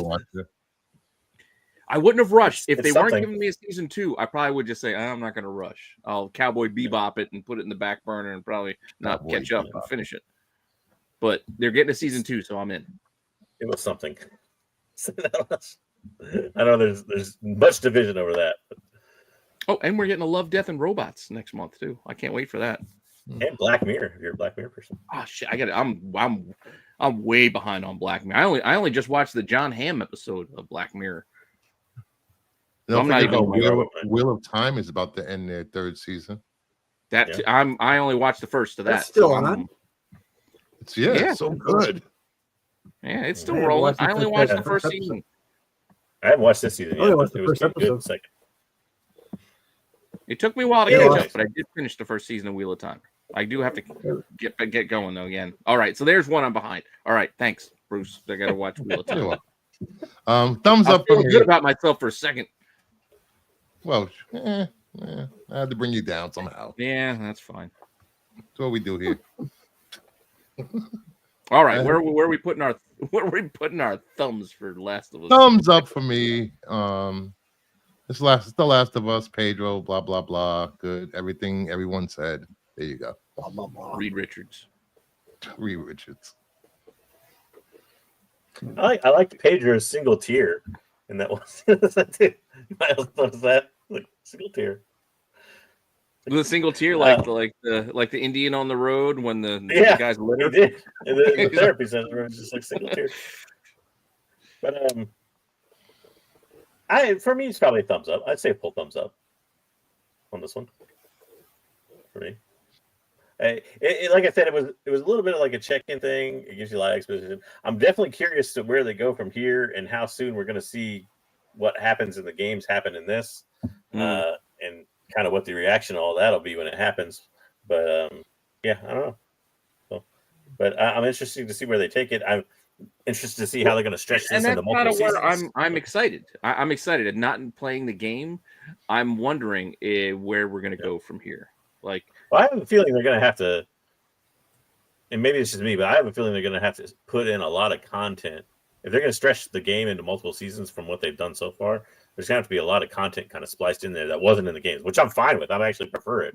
I like seeing stuff I'm not used to rather than just seeing the same story played out again. So, yeah, I actually kind of prefer it that way. I can't help but mirror this in my head to like Walking Dead, and I'm kind of at that place where are we going to see what happens to Coral when he loses his eye? Remember when they were all fenced in? They had a nice little place. They were all fenced in. They thought they were good to go, and I sometimes feel like something like that is coming. When things go off source material, sometimes it's great, and sometimes it's not so great. But given what they did in the first season, that was kind of off book, so to speak. I have faith that it'll be good in this when it's off book. Okay, so. Like fleshing out, like it's fine to go off book. I think to flesh things out, keep broad strokes in place. Otherwise, you really upset your fan base. Yeah. Right.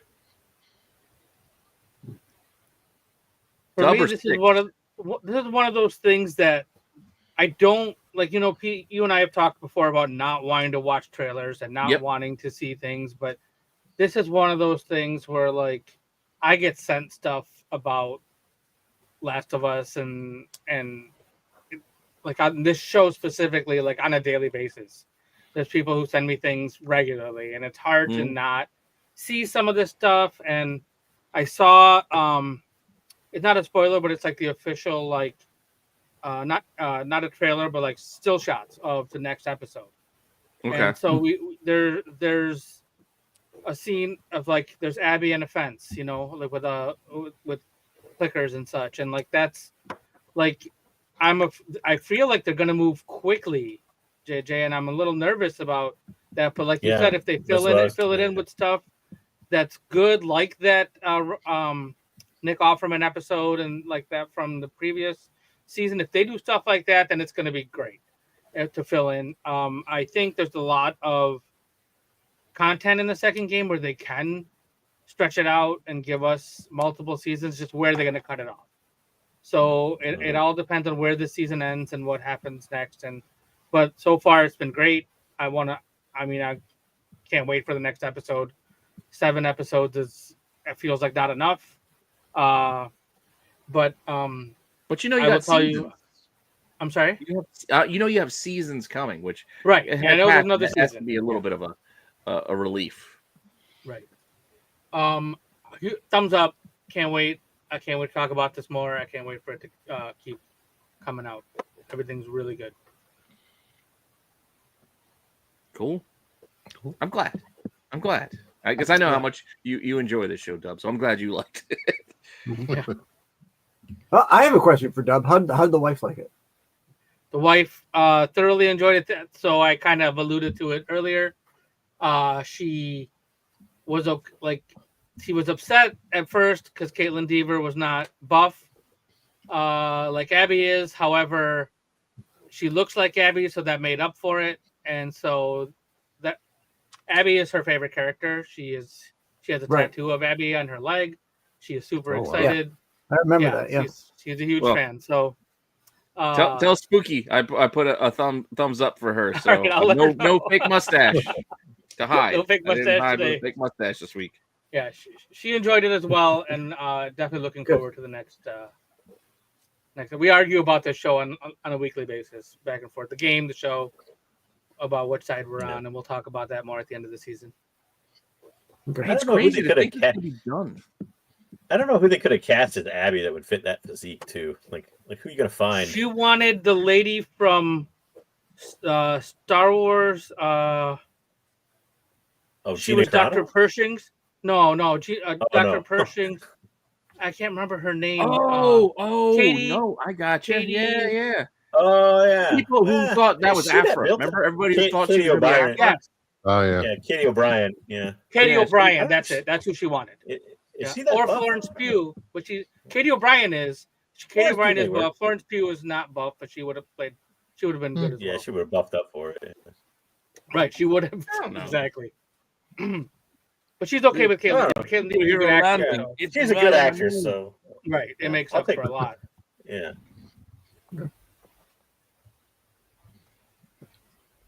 Well, we will move on then. And move that as a take it for The Last of Us. Which will take us to, I guess, Dub, are you good to do the news? Oh, it's news time. Yeah, let's go. Well, I guess we might as well just do the news while we're here. Yeah. While we're here, let's do it.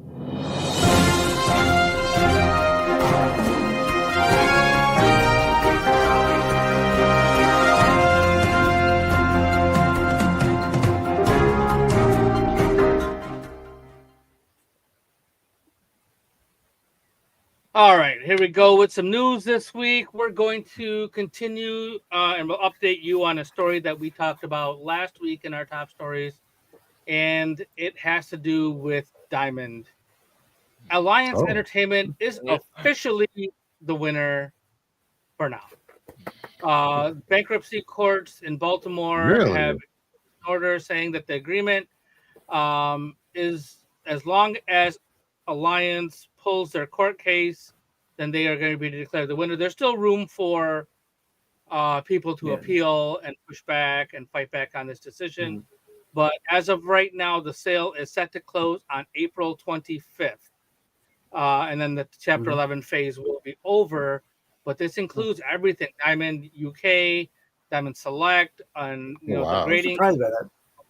All that. So now we've reversed from last week and now gone back. Exactly. That's got to make my buddy with a shop happy because he finally got his Alliance account up and running. So he didn't back the wrong horse. This is still subject to change, but as of right now, the courts have declared that this is the direction they're going because they were the highest bidder. I still think they're going to get rid of comics altogether. Is that scary? Yeah. You're probably right. They're going to do all the other licenses and toys and things like that and get out of which is fine. And then really what changes then at that point? Yeah. Everybody's already jumped ship anyway. Yeah. Only thing you got to worry about is what Dynamite's got to find a place. Who? We need a dozen different versions of our Thundercats Panthro cover. Hey, let's have a purple one. Let's have a logo in front. Let's have a logo behind. Let's make it foil. Let's make it virgin. Let's make this one a not foil version. Well, we'll just make this one a 1 in 10. How about a 1 in 7? Don't forget the black and white. I had a hard time covering that shit this week. It's a noir. Not a black noir cover. Noir. So, if anything else comes up with this Diamond Comics news, we will keep you updated. But this is where we are right now, and I'm sure something will change by next Wednesday. So, yeah, true. We'll keep you posted. Yeah, next Wednesday it'll be who's in the lead? Rob Liefeld has bought Diamond.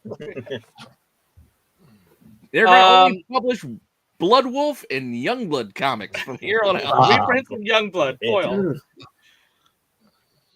Every issue takes 6 months to come out. Oh, wow. No feet. Save a lot of money that way. Yeah. Like a Beetlejuice movie. No feet. So about the box office, we're just going to go into it because I think we all know what the #1 movie in America is. Chicken Jockey. Same movie that was last week. The Minecraft movie maintained its dominance with the second big weekend, and 78.5. So it's at 281 domestically, 550 globally after 10 days in the theaters. And it's the highest grossing film of the year ahead of Captain America: Brave New World. So I think that was capped out at like 190 something, just under 200. That's fine. That Cap was all right. Cap was better than I thought it was going to be, but I really thought the Amateur was going to pull it out. I don't want to see the Amateur, even though I still haven't finished Bad Robot. The Amateur Drop is like a horror movie, I believe. Something about airdropping scary spy movie. Yeah, actually, it has some competition this week, though. The Amateur, there's the one where he's like a computer dude, but he wants to be trained to be like the shooty spy because his wife was killed. And he starts just taking people out using his Archer term mind. Shooty spy. Yeah, he wants to be shooty spy, not ticky spy. not click, click, click. Yeah, he wants to be more Tom Cruise in Mission Impossible, less Simon Pegg. But it's all right. He can Simon Pegg it up and go take people out. You need the Simon Pegg character. You need a Q. Yeah, absolutely. What happens when Q goes rogue? That's what this movie is. And that's what I want to see. It's going to have some $14 million competition in the this box week. office. That's why I Hopefully want to watch it Sinners- on streaming, because I don't need to go to the theater to see it. Hopefully Sinners knocks this out of number one. This movie does not deserve to be number one, damn it. Yeah, that's right. The Rami Malek movie. So Sinners, what is that this week? Mr. It's Robot. this week. Yeah. It's one of the highest rated movies ever with critics. And this is where I go back with again with what Dubbin mentioned with the trailers, like not wanting to watch. I feel like they ruined too much shit in the goddamn trailer already for this movie. For Sinners? Or for... Yes, for Sinners. Maybe.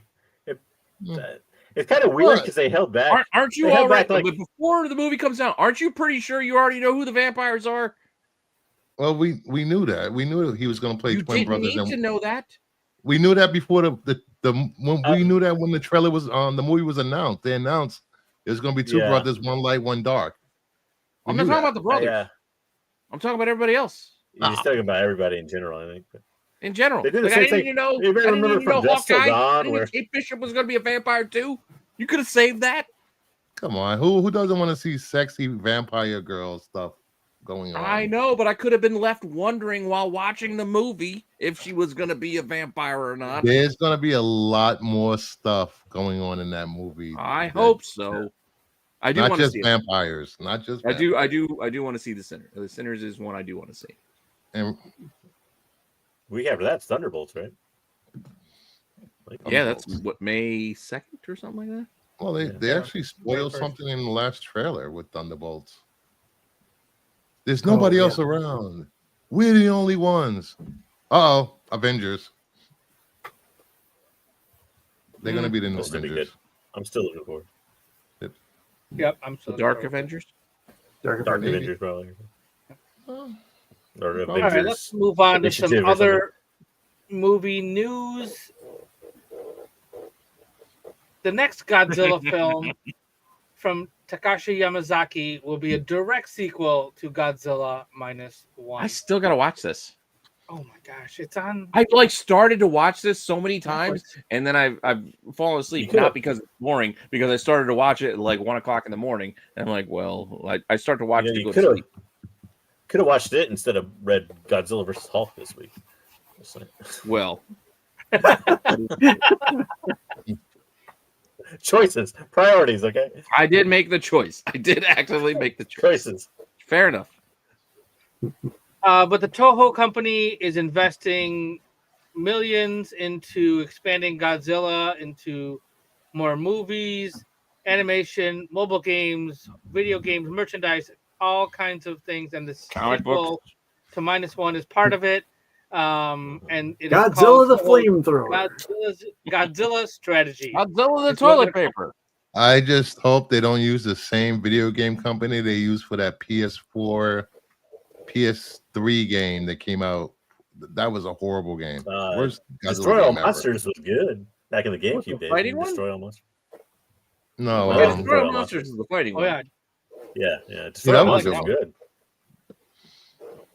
I didn't play anything on the PS3 or 4. Yeah, Godzilla. I didn't play any other ones. There is a card game coming out in Japan based on it too. A Godzilla card game? Godzilla card game, yep. Like Magic or just in Yeah, general? like physical. This was like the card game. worst Godzilla game ever made right here. Worst game. It was so bad they discontinued it. Matthew It's got a Broderick? cool cover though. It has a really good, cool cover. I like the cover. Yeah. So you can at least look at it and go, yeah, it looks cool. I can imagine it being better than it is. No, it's not. Fair enough. I can imagine Why are because you of still awake? when you She's getting on a plane tomorrow. She needs to go to sleep. Let her know I gave her a thumbs up for Last of Us. Yeah, your thumbs up was represented. We represented you. I'm trying to make up for my mustache hiding. Mustache man. All right, so Killer Clowns from Outer Space. Yeah, This has got to be the weirdest news. This is like out of left field. What? What? Yeah, I that's love this exactly movie. why it's in the news. Ryan Gosling is set to produce the film. That's all we know about it so far. I tell you, if you're going to start it, he can't be in everything. Just give it to A24, damn it. Give it to A24. Dude, he's pretty funny. I will admit, I was a big fan of the TV show The Fall Guy, and I enjoyed the Fall Guy movie. Yeah. He was actually I also good, enjoyed him in Barbie. He's pretty funny in Barbie, too. I don't care what you say. He's pretty goddamn funny in Barbie. Although the movie wasn't very good, but he was pretty good in the good cop thing with Russell Crowe that he did. Oh, yeah, Nice Guys? Nice Guys, yeah. Yeah. The movie was mad, but he was good in it. Yeah, but yes, he is very good in Nice Guys. Him and Crow are good. The storyline isn't as strong. It's weird. Moving on, we talked about Florence Pugh earlier. She confirmed she is set to return in Dune 3. So she did an interview recently with the magazine, I think Variety or Bazaar or something. She will continue to portray Princess Irulan? Princess Buttercup. Princess Buttercup in Dune 3. Which begins filming this summer. The Empire? Princess No, Princess Buttercup. It's fine. My name is Inigo Montoya. She's waiting for Wesley. Right. She wants to play this character because she wants to see more of her cool outfits. All about the fit. Hey guys, not to spoil things, we might see Lobo come back. Really? In those, like Lobo might be back. I mean, he made it back in the books. Sand Lobo. Idaho. Oh, jeez. All right. Warner Brothers confirms that a new Matrix movie is in development. God, why? Thank you, JJ. Good God, why? Because they can. Drew Goddard is attached. He's done Daredevil, I believe the Netflix. I don't know which Daredevil he did actually, to be honest. The Martian and Cabin in the Woods. Goddard. Drew Goddard. Probably the Ben Affleck Daredevil. Yeah, I was gonna say that. He did choose the Ben Affleck Daredevil. Well, then here's hey, watch my director's cut of it though. It's so much more the same. Worse. 20 extra minutes of polishing that turd. Kevin Smith had more lines. I'm polishing that turd. Not only do I have the turd, but now I've got shitty paper too. Yeah. But okay, why even do this though? Like, was the fourth one you went back and did for no reason at all that nobody wanted? Not horrible? Like, that was horrible. I couldn't bring myself to try. Worse. This is like when they make a movie so they can keep the rights to it. Yeah. Like when Lord of the Rings already own the rights to it. Like, where are they going to go? I don't know. Yeah, this is all Zaslav. He's just trying to make his big event movie things. And Matrix was really cool back in the day. Let's try it again. I do like. Wasn't it really cool back in the day? For whatever reason, I do kind of like the idea if they do a what if. Like, what if Will Smith just would have been Neo like he was supposed to be? Like, I kind of do want to see that. I don't know why I want to see that, but I kind of do. Just to see the Fresh Prince as Neo. Wasn't somebody totally different was supposed to be Morpheus too, and I can't remember who it was. It wasn't Lawrence Fishburne originally. I don't remember. Yeah, that I don't remember. Who could you can't think back 25 years ago to know what that was? No. Well, let's recast. Well, let's screw it. Let's fun recast this now. Let's see. Who could be like Morgan Freeman? Maybe. Yeah, I would like somebody who has starred in a movie in the past 20 years instead of Carrie Ann Moss. So it might be good. I don't know. You could have. Yeah. You could have Keanu back, I guess, but he'd be like 60 now. So. No, we don't want Keanu back. We need to have a new. Hey, you know what? Let's go with like an all short version of the Matrix. We'll do like a Tom Holland and a Florence Pugh. Oh God. Who else is short? That we. I'm sorry, Kevin Hart. short. Kevin Hart as Morpheus. Oh my god! Oh, I can't. No, I kind of want the Penguin. I want Colin Farrell as Morpheus. Oh, really? It's nightmare fuel. That is. Tom Cruise. Yeah, maybe Tom Cruise as Morpheus. There you go. According to a quick Google search, Russell Crowe was supposed to play Morpheus. Okay, that's probably who it was then. Yeah. Wow. Now, I do know it's somebody completely different. Like I know it wasn't him at first. Yeah. Offered the role, but he turned it down.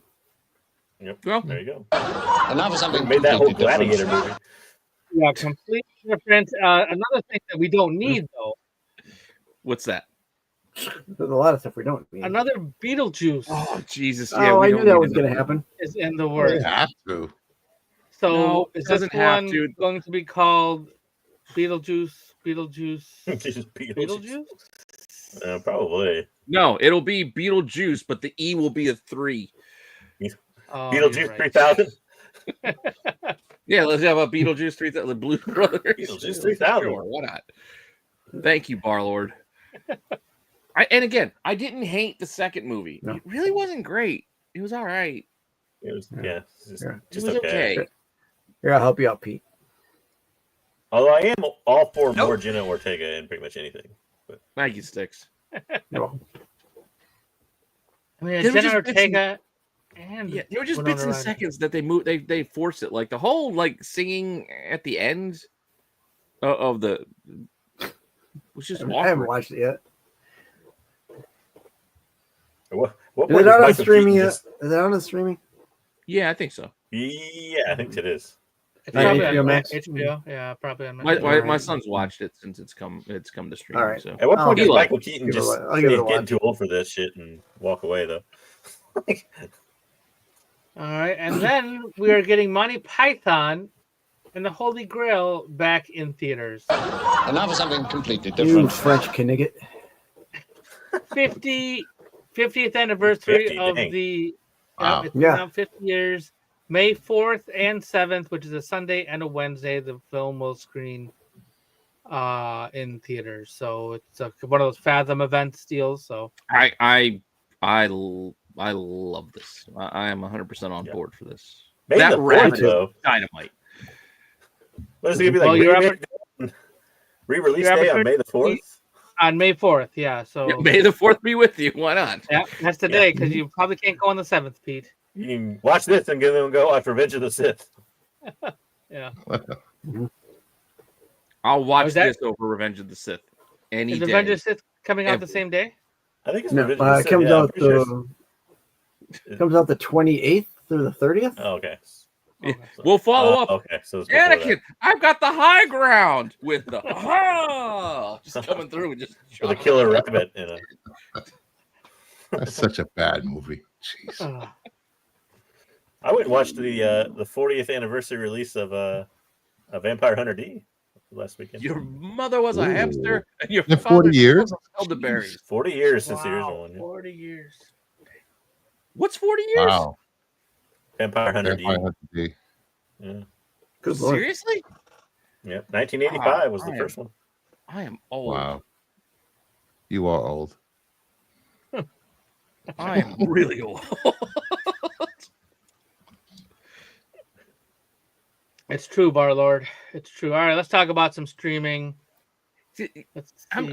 I'm still stuck on this old thing because I'm thinking of when I was a kid, listen, my dad singing along to the Beatles in the car when we were driving places. That'd be like me singing their Nirvana now. Like, Yep. like my son You know going, what are you what listening to? You know how you know you're old, Pete? This. This is how you know you're old, is when they re-release like a baby lullaby versions of the bands that you used to listen to when you were younger. That's how you know you're old. But there's like Baby Nirvana or Baby Metallica. It smells like Teen Spirit. Yeah. Lullaby version. Yeah, I saw like a Flaming Lips lullaby version thing too. And I was like, Oh, wow. that's crazy. Yeah. That's Wow, how you know Flaming you're old. Happening right now. Telling you. You don't use jelly. Smells like Teen Spirit is now classic rock. That's more than Remember classic. Yeah. Remember Remember the laser? Bruce, Like the the problem is the thong song is technically classic now. Hey. Yeah. That's where we're at. Yeah. Mm. Well, we talked about Daredevil Born Again earlier, and we got a scene or a image of season 2, which is the Fogwell's gym. I mean, yeah. All right. So we have a picture of a gym. Hello, Heroes for Hire. Season 2, we know this is coming out in so next year sometime we're getting Daredevil season 2, which is kind of I still want a Daughters of the Dragon. Is it too late to get a Netflix show Daughters of the Dragon? Because Misty Knight and Colleen Wing I'd still watch that now. I would like that show. I would watch it. I'll watch it. I like them better than Daredevil anyway.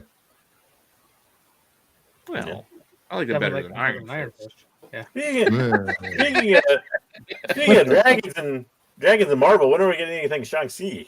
Like, we just forget about that thing? Like, let's be like, forget about it. The goddamn director got hired to do Spider-Man. I'm like, damn it. You want to feel old? That was like what? Probably 6 years ago, 7 years ago. They haven't done anything with it. 2029. We'll get Shang-Chi too. Yeah. 2029. Yeah, think about it. We got Thunderbolts, and then what's the next? I'll be in my 50s. You sound like Dom. I'll be 75 years old by the time I get Luke and Leia back in a reboot. Shit, 2029. My son might be driving. He can drive you to the movies. Drive my ass to the movies. Here's the keys, kids. I'm gonna drop you off. All right. I didn't bring my readers. Go back to the house and get my readers. I can't see the screen. Can't see. On Disney Plus, we are also getting Spider-Man Across the Spider-Verse. So starting on May 1st, if you would like to watch Across the Spider-Verse again, or yet, you can check it out on May 1st. So it's in a couple weeks. I don't think I've seen it since the theater. Been on Netflix that long? Jeez. Yeah, it must have been. It's all Sony has. Was it on Netflix, Bruce? Yeah, it was on Netflix for a while. It was on Netflix for a while. I didn't know how long. Yeah. Wasn't it like 60 days or something like that? I think they had. Yeah, I didn't know. I never watched it at home, so I don't. I thought it was on like Stars or something, so that's why I haven't seen it. It's good, but I haven't seen it again. I want to check it out on May 1st. I will be watching it on Disney Plus. Yeah, that's cool. Yeah. I'm in. And then Eyes of Wakanda will be making its debut at the Annecy Film Festival, which takes place every year in France. So it's just a premiere. Now, Dub. Yeah, well, it's an animation festival that happens every year. It used to be a biannual show, and now it's a yearly thing starting in in the 90s sometime, I think. And then with the Ric Flair guy in the front there. Woo! Yeah, I don't know who that guy is, but so this is 4 episodes, 4 different time periods, and it's all about how Wakanda influenced or was part of the world in different ways. So it's interesting. I didn't know it was only going to be 4 episodes, but that was news to me when I saw it. Yeah, it's all set in the past, exactly. So it's like Tales of the Jedi. Yeah, I think that's exactly what we're going to get. Something like from Ryan Coogler.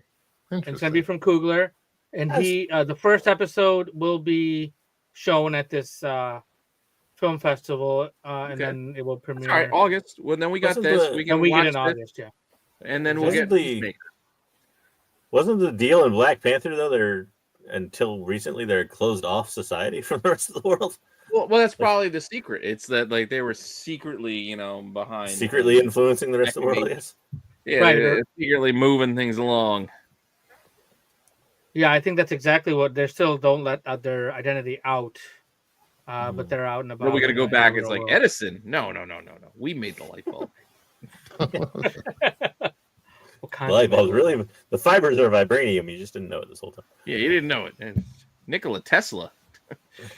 Whom? He got his vibranium from us. And he made that machine for Hugh Jackman. You know, the copier. The copier. Where he held it together. Nobody cares about the guy who goes in the box. All right, so we're going to talk a couple things about some toy news. We had some weird news from McFarlane.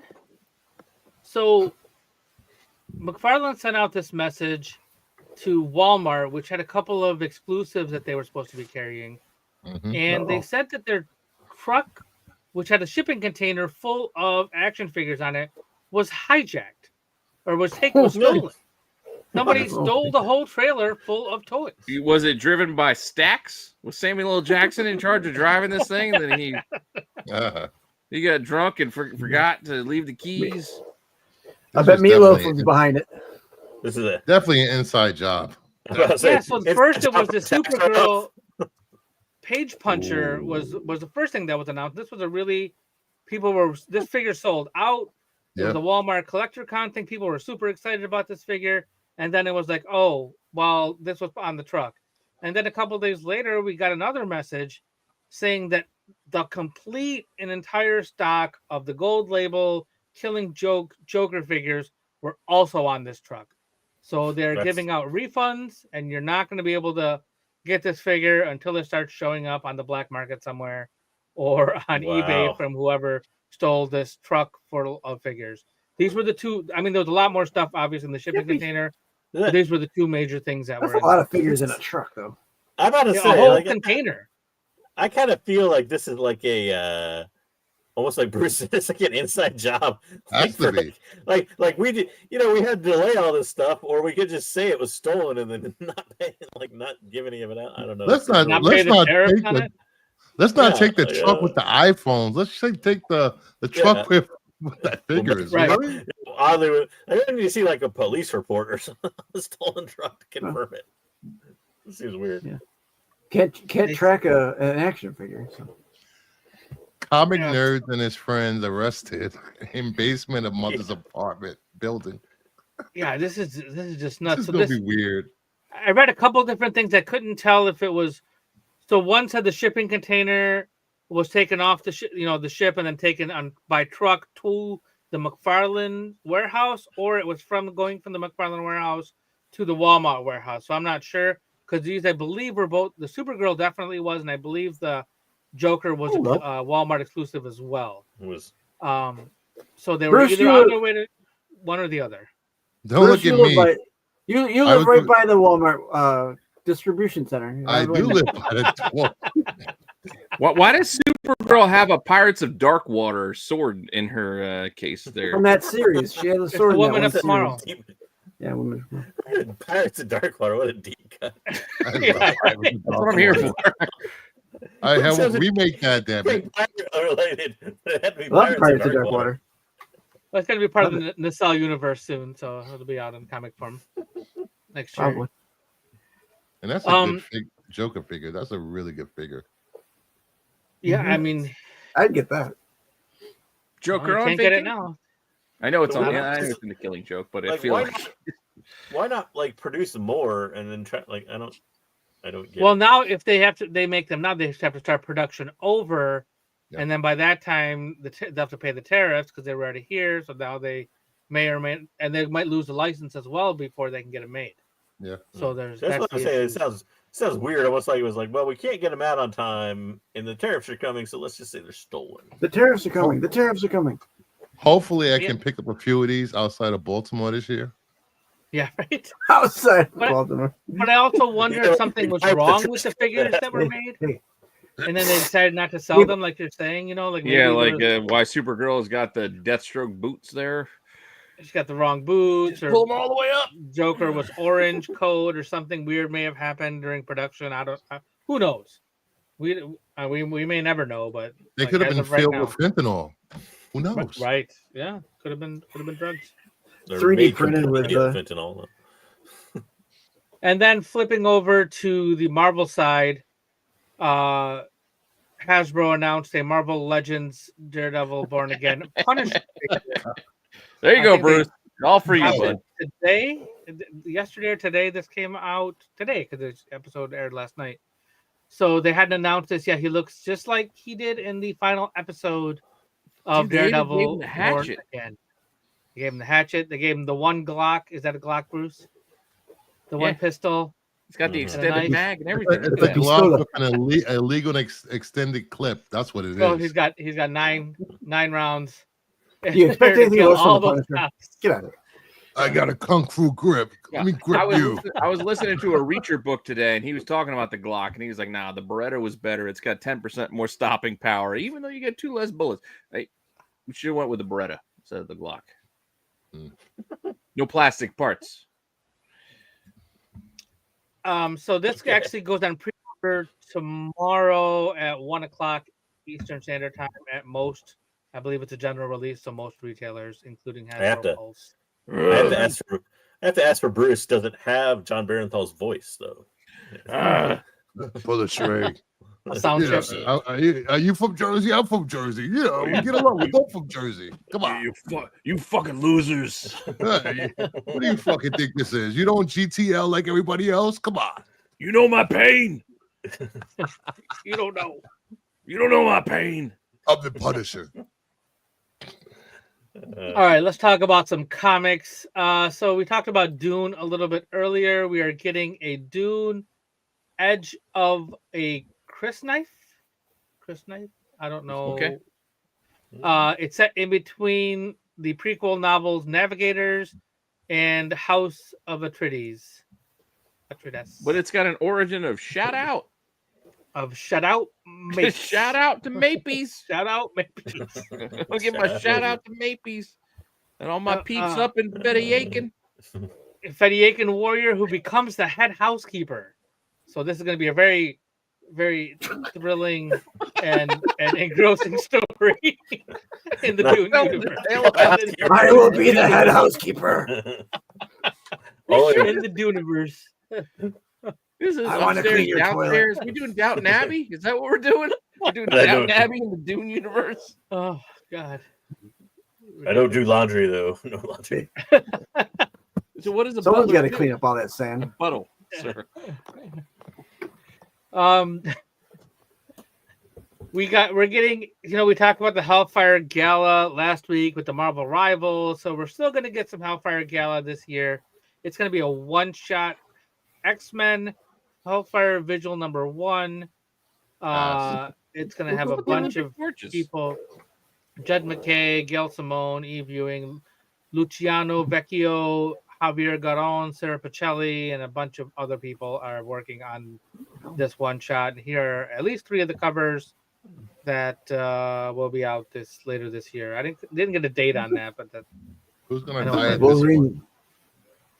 That was Wolverine's that? forehead. So are they holding up lighters? Or are they holding up cell phones? What are they doing They're like little torches. But they're giving flares like Little cell candles. phone flares. They're at the Dead Leopard concert, Pete. Leave them alone. They're Like fireflies. They're just the candles that you they're get from Bray Disneyland. Wyatt. That's what they're there for. Dust in the wind. Yep, Warlord. That's right. Nope. Which one do we want All to right. go? Let's go with, And we talked about Nope. Godzilla destroys the Marvel universe. Marvel heroes unite with villains to stop on Godzilla's rampage. Godzilla has something to do with vibranium, and Godzilla's on his way to the dark dimension. We don't know why. Either Thor has one really thick dreadlock, or Godzilla's tail is coming out the back of his head. His tail. His tail. I think that's Yeah. Why is his tail coming out the back of Thor's head? He's got a long ass Around- tail. Why is Godzilla's tail that's like? behind him? Like, how long is Godzilla's tail in I was about this to picture? His tail is 10 blocks long. Yeah, it's like 3 times his body length. Yeah, holy shit. Mark Brooks has decided to make Godzilla's tail a wraparound tail. So Why it is goes Hulk from the blonde? front cover to the back. Yeah, and why does it look like Thing is in the Fantastic Car? Like, fuck this shit, I'm getting out. Like I'm out. they're flying in to fight, and Thing is like, I'm hopping out the back. I'm not ready. This is where I draw the line, Stretcho. I'm getting out of here. Godzilla survived a near-death experience in the book we read earlier, so you know. Yeah, that was weird. I want to. Just notice here that we have the Rogue. I was going to say, booty we do get a good shot of Rogue's ass and a muscly butt from T'Challa there as well. It's a Mark Brooks book, so you're going to get a shot Mark at somebody's Brooks special. Yep. Yeah. But Iron Man decided to turn up and give you the front side while he's flying in. He's flying very zesty there. Just saying. He's like, I'm not showing you the front. I'm giving you the number one. I want to know why Hulk is blonde. Why not? He's got Eddie Vedder's hair in the current comic run, so why not be blonde as well? What did he look? Well, what did he look like in Godzilla versus Hulk? That's what I was thinking, Barlord. 100K. All right, let's in other Marvel news. So there is a character in Miles Morales Spider-Man. Her name was the Shrink. Kind of. Keisha Kwan is her actual name. She is Miles' therapist. Her name was Shrinkage. She's what happens when you go in the I was in the pool. I was in the pool. Cold. That's not a real thing. In the in the solicits, she was called the Shrink and Smash Therapy, but now they have pivoted and they're calling her Powerlift. What kind of dumbass name is Powerlift? She is a gamma Better than the powered Shrink. Yeah, gamma powered therapist. I'm not saying the Shrink was good either, but come on, guys, this is the best we got. The Shrink sounds like it's gonna be like a Rick Moranis movie or something. Squeeze it down, the Shrink. Well, the Powerlift sounds like something I'm gonna watch on ESPN 8 The Ocho at 3:00 in the morning on a Tuesday because I can't go to sleep. It's a World's Strongest Man competition. All of a sudden, I'm seeing Magnus Olsson throwing kegs over a goddamn wall. This is what we're doing now. More gamma-powered heroes and villains. Yeah, again. why not? It's either that or we make them from another Spider universe. Right. Here comes the Hulkverse. Another Spider character, Bruce. I mean, more gamma now. The Hulkverse. Gammaverse. We got the Venomverse, we got the Spider-Verse. Now it's time for the Hulkverse. I mean, look, it looks like she found a pickaxe while she was digging at Oak Island. She found some wood, and she decided to make it at Oak Island. Yeah. What was that new Hulk they made? I forgot her name. She was a teenager. Hulk girl or Hulkette. Hulkette. Hulkette. Hulkette. That was last year. I think we got a Hulkette last year. Yeah, we did get a Hulkette. I think the Skinwalker in the regular title is better off than Hulkette. Charlie. The hell is the girl? I don't know what her name is though. But she turns into like a big werewolf type deal. Yeah, I like the Marlord said it's not the worst, and I agree. Well, it might not be the worst. I mean, I feel like I'm reading an issue of I Heart Skull Crusher. Like, J. Scott Campbell cover incoming. I Heart Skull Crusher was that one scene in this week's Daredevil. Well, that is true. The commissioner. Kali. You think we're gonna get an egg pot cover of her? Oh, probably. Whoa, what's with the camera blur cover in the middle there? Yeah, I did the brightness a little too much on that one. So this is Supergirl #1. That's the Supergirl Butterface cover. The Archer? Yeah. It's just we don't really remember what she looked like. It was all right, I think. But I think Archer designed this new outfit. Yeah, he did. So he did. They are. DC was trying to get retailers to order more copies of Supergirl. This is a new look. Yes. Yeah. We haven't seen a bare midriff Supergirl before. I say it's not very different from the old look, but it's the logo, right? It's the new logo. That's the new logo all I see too. different on that. Mm-hmm. Just change the S. And maybe long sleeves. I don't even know if she had long sleeves before. Yeah, she's always had long sleeves. Yeah. It's the bare midriff, and then you got the skirt with the high red boots. Isn't that Michael Turner style? I feel like I've seen this before. Michael Turner had the high boots. Yeah. So basically, they wanted retailers to order more copies of Supergirl 1 than they did for the second printing of Absolute Wonder Woman #1. And so if they were to exceed their orders of Absolute Wonder Woman 1, they could order more copies of Supergirl 1, 25 copies for $1 each, basically. So they were trying to push the numbers for this. So we'll see what happens. I think final order cutoff was Monday this past week. So we'll see what the numbers end up being or what they say the numbers are. Weird push. It's a weird push, but the point I'm trying to make is that was like ages ago. Is that a Villa Lobos cover? Top right? The top right is Villa Lobos. You got Nice. Archer. Yep. Top left is Sophie Campbell, Josh Middleton. Yeah, Middleton, Cho, and Bilquis Ivy did the bottom Ivy. right. Yeah. But I don't know who that middle one is on the bottom. I can't remember. That looks like a Cho to me. Looks I like don't think it's. Oh no, Cho. you know what? No, that's not Cho. I saw the name earlier and I can't remember. But that's a 1 in 25. It's the bottom one on the right and the bottom middle are incentives. I gotta say one thing that grinds my gears though. The top right, I hate lens flare on comic covers.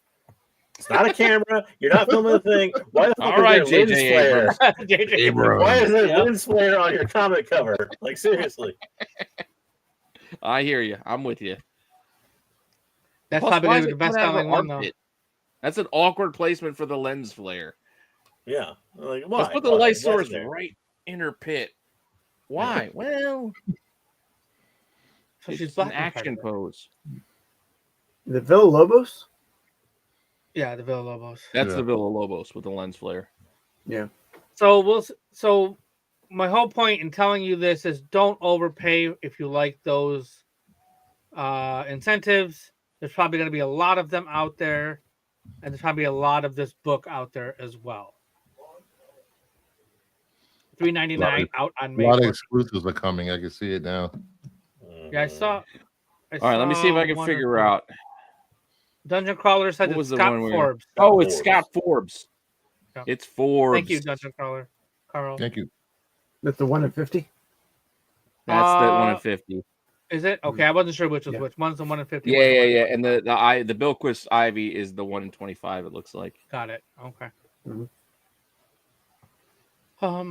All right, let's move on to some other DC. There's also a sketch cover and a Nicholas Scott, which we don't have. Yay! I must have missed those. Sorry about that. There's no picture for it. There's just a Nicholas okay. Scott movie variant listed as an option. Oh, Superman movie variant? So it's probably Yeah. gonna be a random Superman movie shot, yeah. Probably Something crypto like on that. there or something. Maybe a design of what her costume looks like in the. No, I probably won't have boy. Supergirl on it. What is So this? DC has this last week at C2E2, DC announced Immortal Legend Batman. So it's an Elseworlds Yay. project from by Kyle Higgins and Dan Mora. Two people who I like a lot. Kyle Higgins did Power Rangers. Kyle Higgins did like Radiant Black. Batman Moonwalker. Batman Moonwalker? Yeah, the Oh, Michael that? Jackson thing over down in Epcot. Okay. Captain EO. Yeah. So I'm thinking of. That was Disney. Yeah. That was a while ago though. I don't know. There's the all the way on the left, the pose with this the green light going up. Is it Tron? Is it Batman? I don't know. Power Rangers. Yeah, Power Ranger. And the same thing. We got the universal, the Battle of the Planets going on over on the side there with Robin. Yeah, this is heavily Yes. influenced by That's Japanese. That was one of the things. Yep. Tokusatsu, which is like Ultraman and not the kaiju, Battle but of the the human part of Battle of the Planets, exactly. So they freely admit that that's what this is influenced by. Gotcha. Dan Mora, who does, he's been doing like Power Rangers and the Radio. This is going to sell. Yeah, whatever that third thing is in the Will middle, it? that I'm in for that one right there. That Yeah. cover, Yeah, I do like that one. I like that. So yeah, galactic civilization, mech suits, dark matter powers. Those are the three major components of this. And it's a 6-issue series that launches at the end of August. Toys are coming. Toys are coming for this. I don't know. I read Avengers Mech Strike issue 1. It's got Oh, no. We never got toys out of those. let's not set the gun on this. I've seen Batman Ninja. I'm just saying. Yeah. That's different style, but still. Yeah. The difference here, JJ, is I personally have faith in Kyle Higgins and Dan Mora. But Kyle Higgins' writing usually, he thinks out his stories in advance and plans out what he's doing. And Dan Mora has been underrated like the last year or so. Like he's not getting enough love for just doing regular. I think it's because he's doing regular work. But he's been killing it. Yeah, Dan Mora is already, if not a legend, with all the covers and interiors he does. Weekly, so much work. Yeah. And then we have a green asteroid is about to rain over Metropolis, and all 500 super characters are going to be in a huge disarray. It's going to be general disarray. Superman has a green face in his nether regions. yes, he does. Zombie is Superman's junk, is what I see. Make a lick a high, make a hiney ho. So this asteroid is on its way, and it's going to break all over. The everyday criminals are going to have kryptonite bullets hanging on their, carrying them around. This is going to be interesting. I'm just saying. Like My Adventures with Superman. Dude, look at Lois. Run around with kryptonite and stuff. Tell me Lois doesn't look like any lady you've seen on an ID murder mystery, like women who kill. Yeah, just like those true crime story. Like, look at that Lois. That glare is haunting. I want to say, how the hell do all these pieces of Krypton keep popping up all these years later? Why not? Everywhere. Spatial drift. Yeah. Spatial drift, JJ.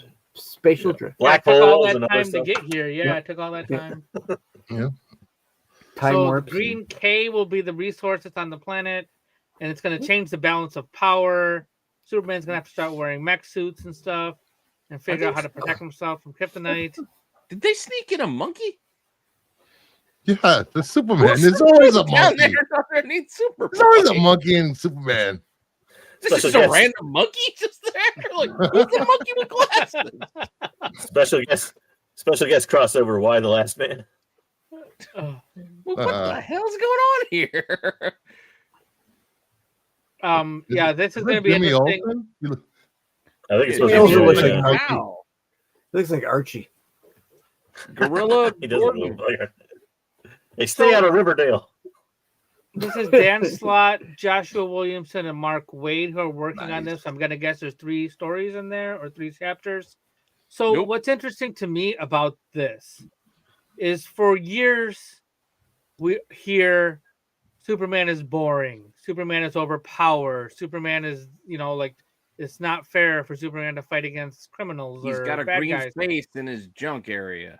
Stop looking at his junk. Jeez. There's a big green face where it should be. Eyes up here, buddy. Eyes up here. I made my choice. Anyway, continue up. But this is an equalizer in a way that they're addressing the problem of Superman being overpowered. And I'm not sure how this is going to be, but it's a good, by making Lois a psycho killer? What's with those eyes, man? Psycho killer. That's good say. People are still going to complain. People are still going to complain. Is Superman on the cover twice? Yes. He is. He's flying out of his own chest. Yeah. Seems kind of weird. Poor Crypto. And then meanwhile, somehow whoever Superboy is, he has so much hair, it's coming out of his forehead. Like it's from his eyebrows. He just got so much hair. Super hair. Mm-hmm. And then the random monkey hanging out with Jimmy. Monkeys equal ratings. So you put a monkey on a cover, it's going to say Speed Racer. Chim Chim ain't coming out the trunk. Chim Chim. The trunk monkey. What do you want? And with that, we wrap up our news. Oh, no second prints for me this week to make me upset. No second prints for you this week. There was some announced, but there was no pictures, so I'm going to save them for next week. That's fine. Okay. Right now. Ooh, 2.5 hours. Look at this. Dang. Before midnight, we wrap it up. I don't think we need an after hours. I think we've covered enough for the little that we've done. I don't have any shoe stories or no. Did you coach any soccer teams? No stalkers. Nobody spilled the pickles on my shoes. No popcorn. It smells like feet. Yeah. Dixon shipped me like feet that you want to talk about. What are the odds of Marco coming back and he's officially coaching Little League in Japan now? This is Mr. Baseball? Is that what we're doing now? Mr. Baseball, yeah. The little Tokyo Dragons. He's coaching. All right, I would not be surprised. Hookers and Coke is sake and hookers. No, it's Pepsi and prostitutes. I already told you. Wow. What? I was very much looking forward to someone having a story about like fighting kids in movie theaters or. Oh, jeez. No, there's just nothing. Well, yeah. Taking down the local kids for the I tried as Marco, but I didn't have enough. I didn't have enough in me. I could have kept selling Tough Times. Yeah, there was lots of stories about that and Jack Black showing up in the movie theaters and things, and then there was a lot of that, and I figured like everybody has talked. Yeah, I saw that. The Jack Black thing was nice, but I mean, what are we going to say about it? Yeah, right. Kids got a kick out of it. That would be cool. Like, yeah, all right. And there was two things that showed up in movie theaters: Jack Black and live chickens. So live chickens. And don't forget the Costco rotisserie chickens being thrown in one theater. Oh wow! That's a waste of good chicken. At least they got it in bulk from Costco. I mean, yeah, it's only $5, so that's pretty good. Yeah, it doesn't cost much more to get rotisserie in Acme or wherever you're getting it. Yeah. Hey, nothing wrong with a good rotisserie cooked chicken. Nope, I agree. Kenny Rogers Roasters.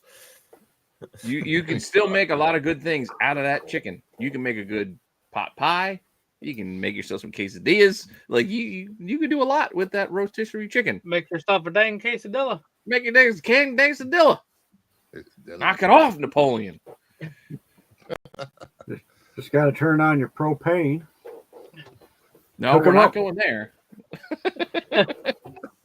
We're trying to tie into Minecraft because apparently the director of Napoleon Dynamite directed Minecraft. Yeah, Jared Hess. Yeah. He hasn't had a hit since Napoleon Dynamite, so that's pretty good for him. What, you mean Nacho Libre does not qualify? Well, no, Nacho Libre does not qualify. But I didn't hate it, but you guys tell me, if you go back and watch Napoleon Dynamite, the kid who asked Napoleon what he's going to do today when he throws the wrestler out the back of the bus, tell me that kid doesn't look like Gollum, like a live action Gollum. Gollum. Oh, Gollum. I never made that connection. Go watch it again. All I know is I'm convinced that Uncle Rico is Gardner Minshew. So, 100%. 100% that is Gardner Minshew. Yeah. I love the fact that Vince Young was called Uncle Rico.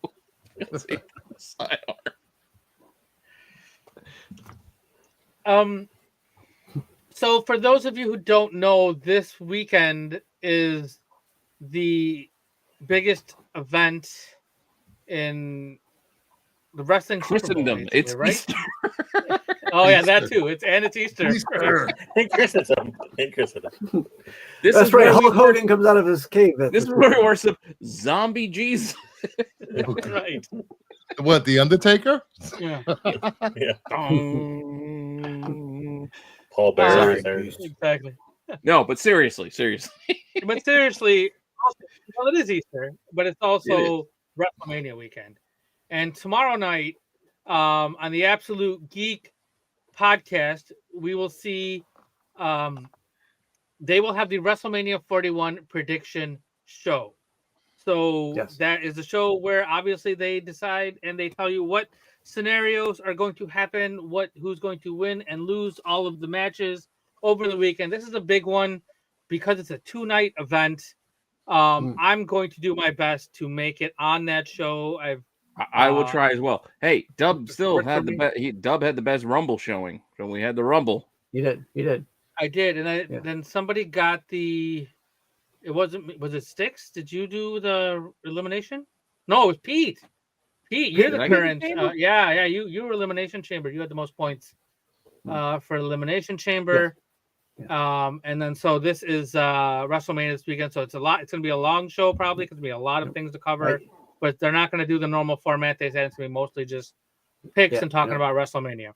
That's right. So And I've got my game laid out for WrestleMania. It's a pretty straightforward one. There's not a lot of hitchy kitchy stuff going on where you got 5 against 1 and you got to eliminate people. So it's just pretty much just winner. fall for fall. Yeah. Cool. So more straightforward and no hitchy kitchy. Yeah. No kitchy kitchy. Then I don't have to plan. I'll just go off the cuff. It's cool. Yep. There's nothing you have to.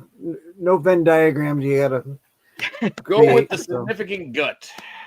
No math problems to solve or anything. No formulas, no algebra. And then that's tomorrow night. So Pete, is there going to be a dollar bin digging tomorrow? No, not tomorrow. I No will dollar try bin digging to. tomorrow. I'll try to place it for Saturday because SNS got to take one more week off for Easter. The boys will be back. They were taking 2. They told me ahead of time. 2 weeks off. Yeah. I gave you dollar bin digging last Saturday. I'll try to do another dollar bin digging this Saturday, and then the boys will be back next week on SNS. I thought you guys were going to do a WrestleMania watch party Saturday. I think that's only on Absolute Geek. I think that's only going to be on Absolute Geek.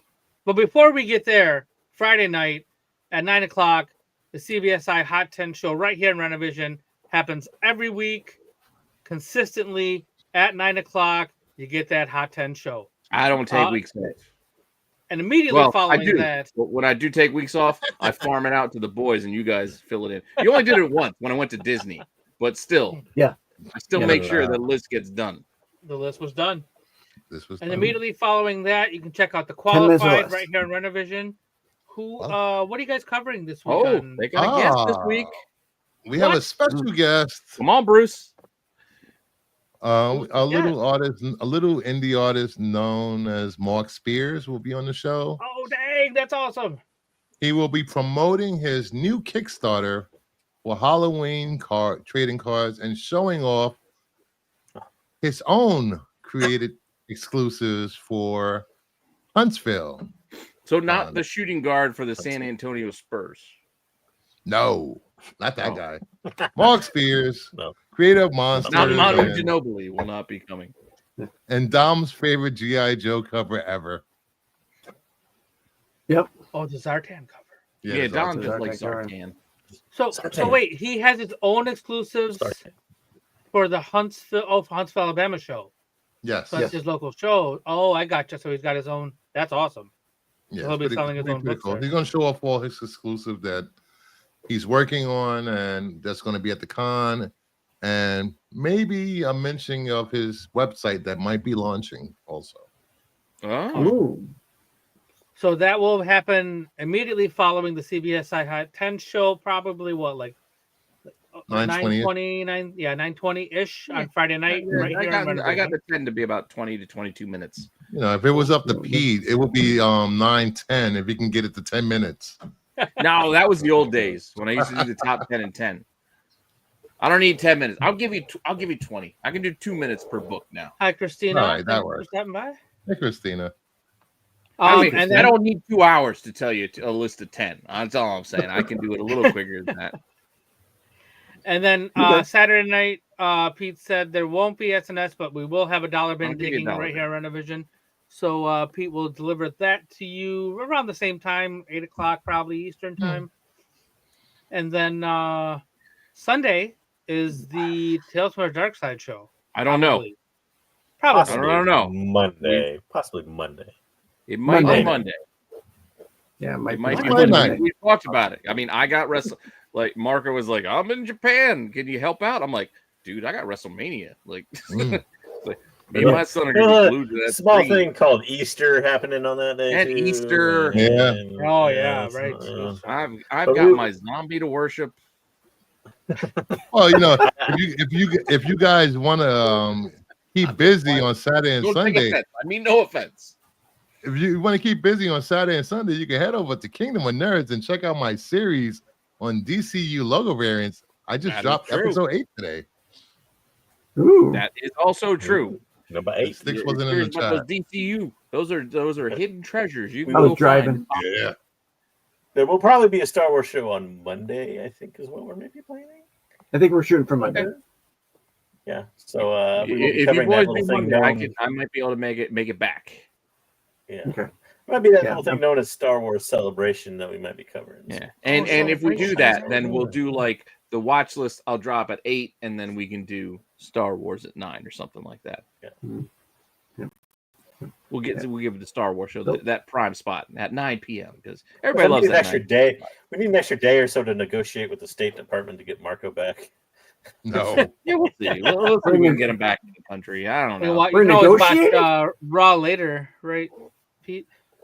The Raw Oh, after shoot, that's WrestleMania. right. Raw's on. Oh, no. Ugh. Raw Raw after WrestleMania? Oh, I don't know about that It's now. like the best Raw of the year. So Saturday we did mention it earlier, but just make sure like the boys on Absolute Geek are going to be doing a watch along live stream with WrestleMania on Saturday night. Saturday. So maybe Sunday, depends on how it goes. Maybe Sunday as well.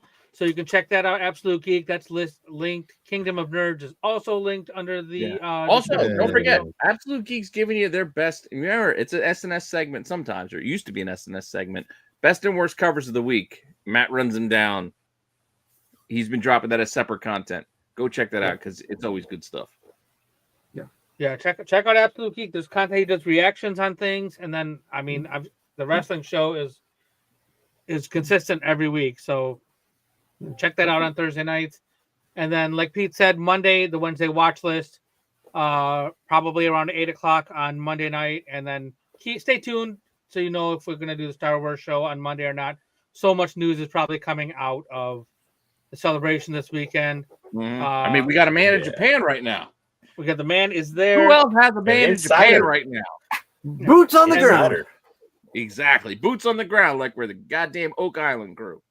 And then the newest show to hit the YouTubes is the Doctor Who Rewind. Ooh. That is on Tuesday nights at 9:00 at the Sticks Boy 73's channel, which is also linked down below. You can find down below.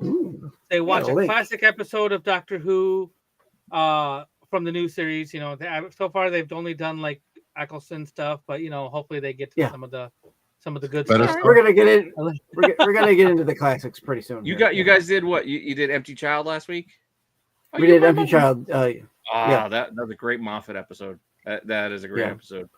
And we're gonna finish it up next we'll week. finish it up next week with Dr. Dances, the second half of that. So.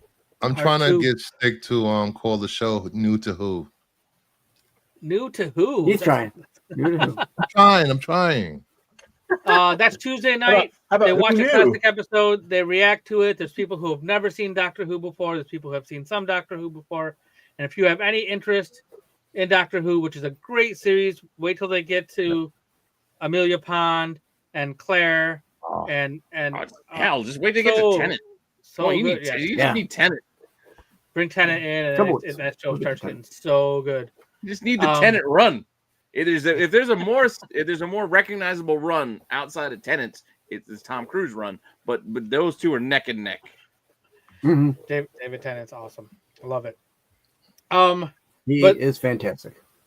Yep. So that's on Tuesday nights at 9:00, and then Wednesday you'll be right back here with the Renovision and with the tech show here in Renovision. I don't know when Marco's coming back, so we might have another week without Marco. We might have Marco. Yeah, who knows when he's supposed to be back? We'll see what happens. We got this, Dub. We got this. Thank you, Bruce, for being here. Thank you, JJ. Thank you, Sticks. Thank you guys for hanging out tonight. You guys are awesome. It was a fun show. I mean, I think we covered all the bases, and we'll see you all next week. Good night. All right. Take it easy, everybody.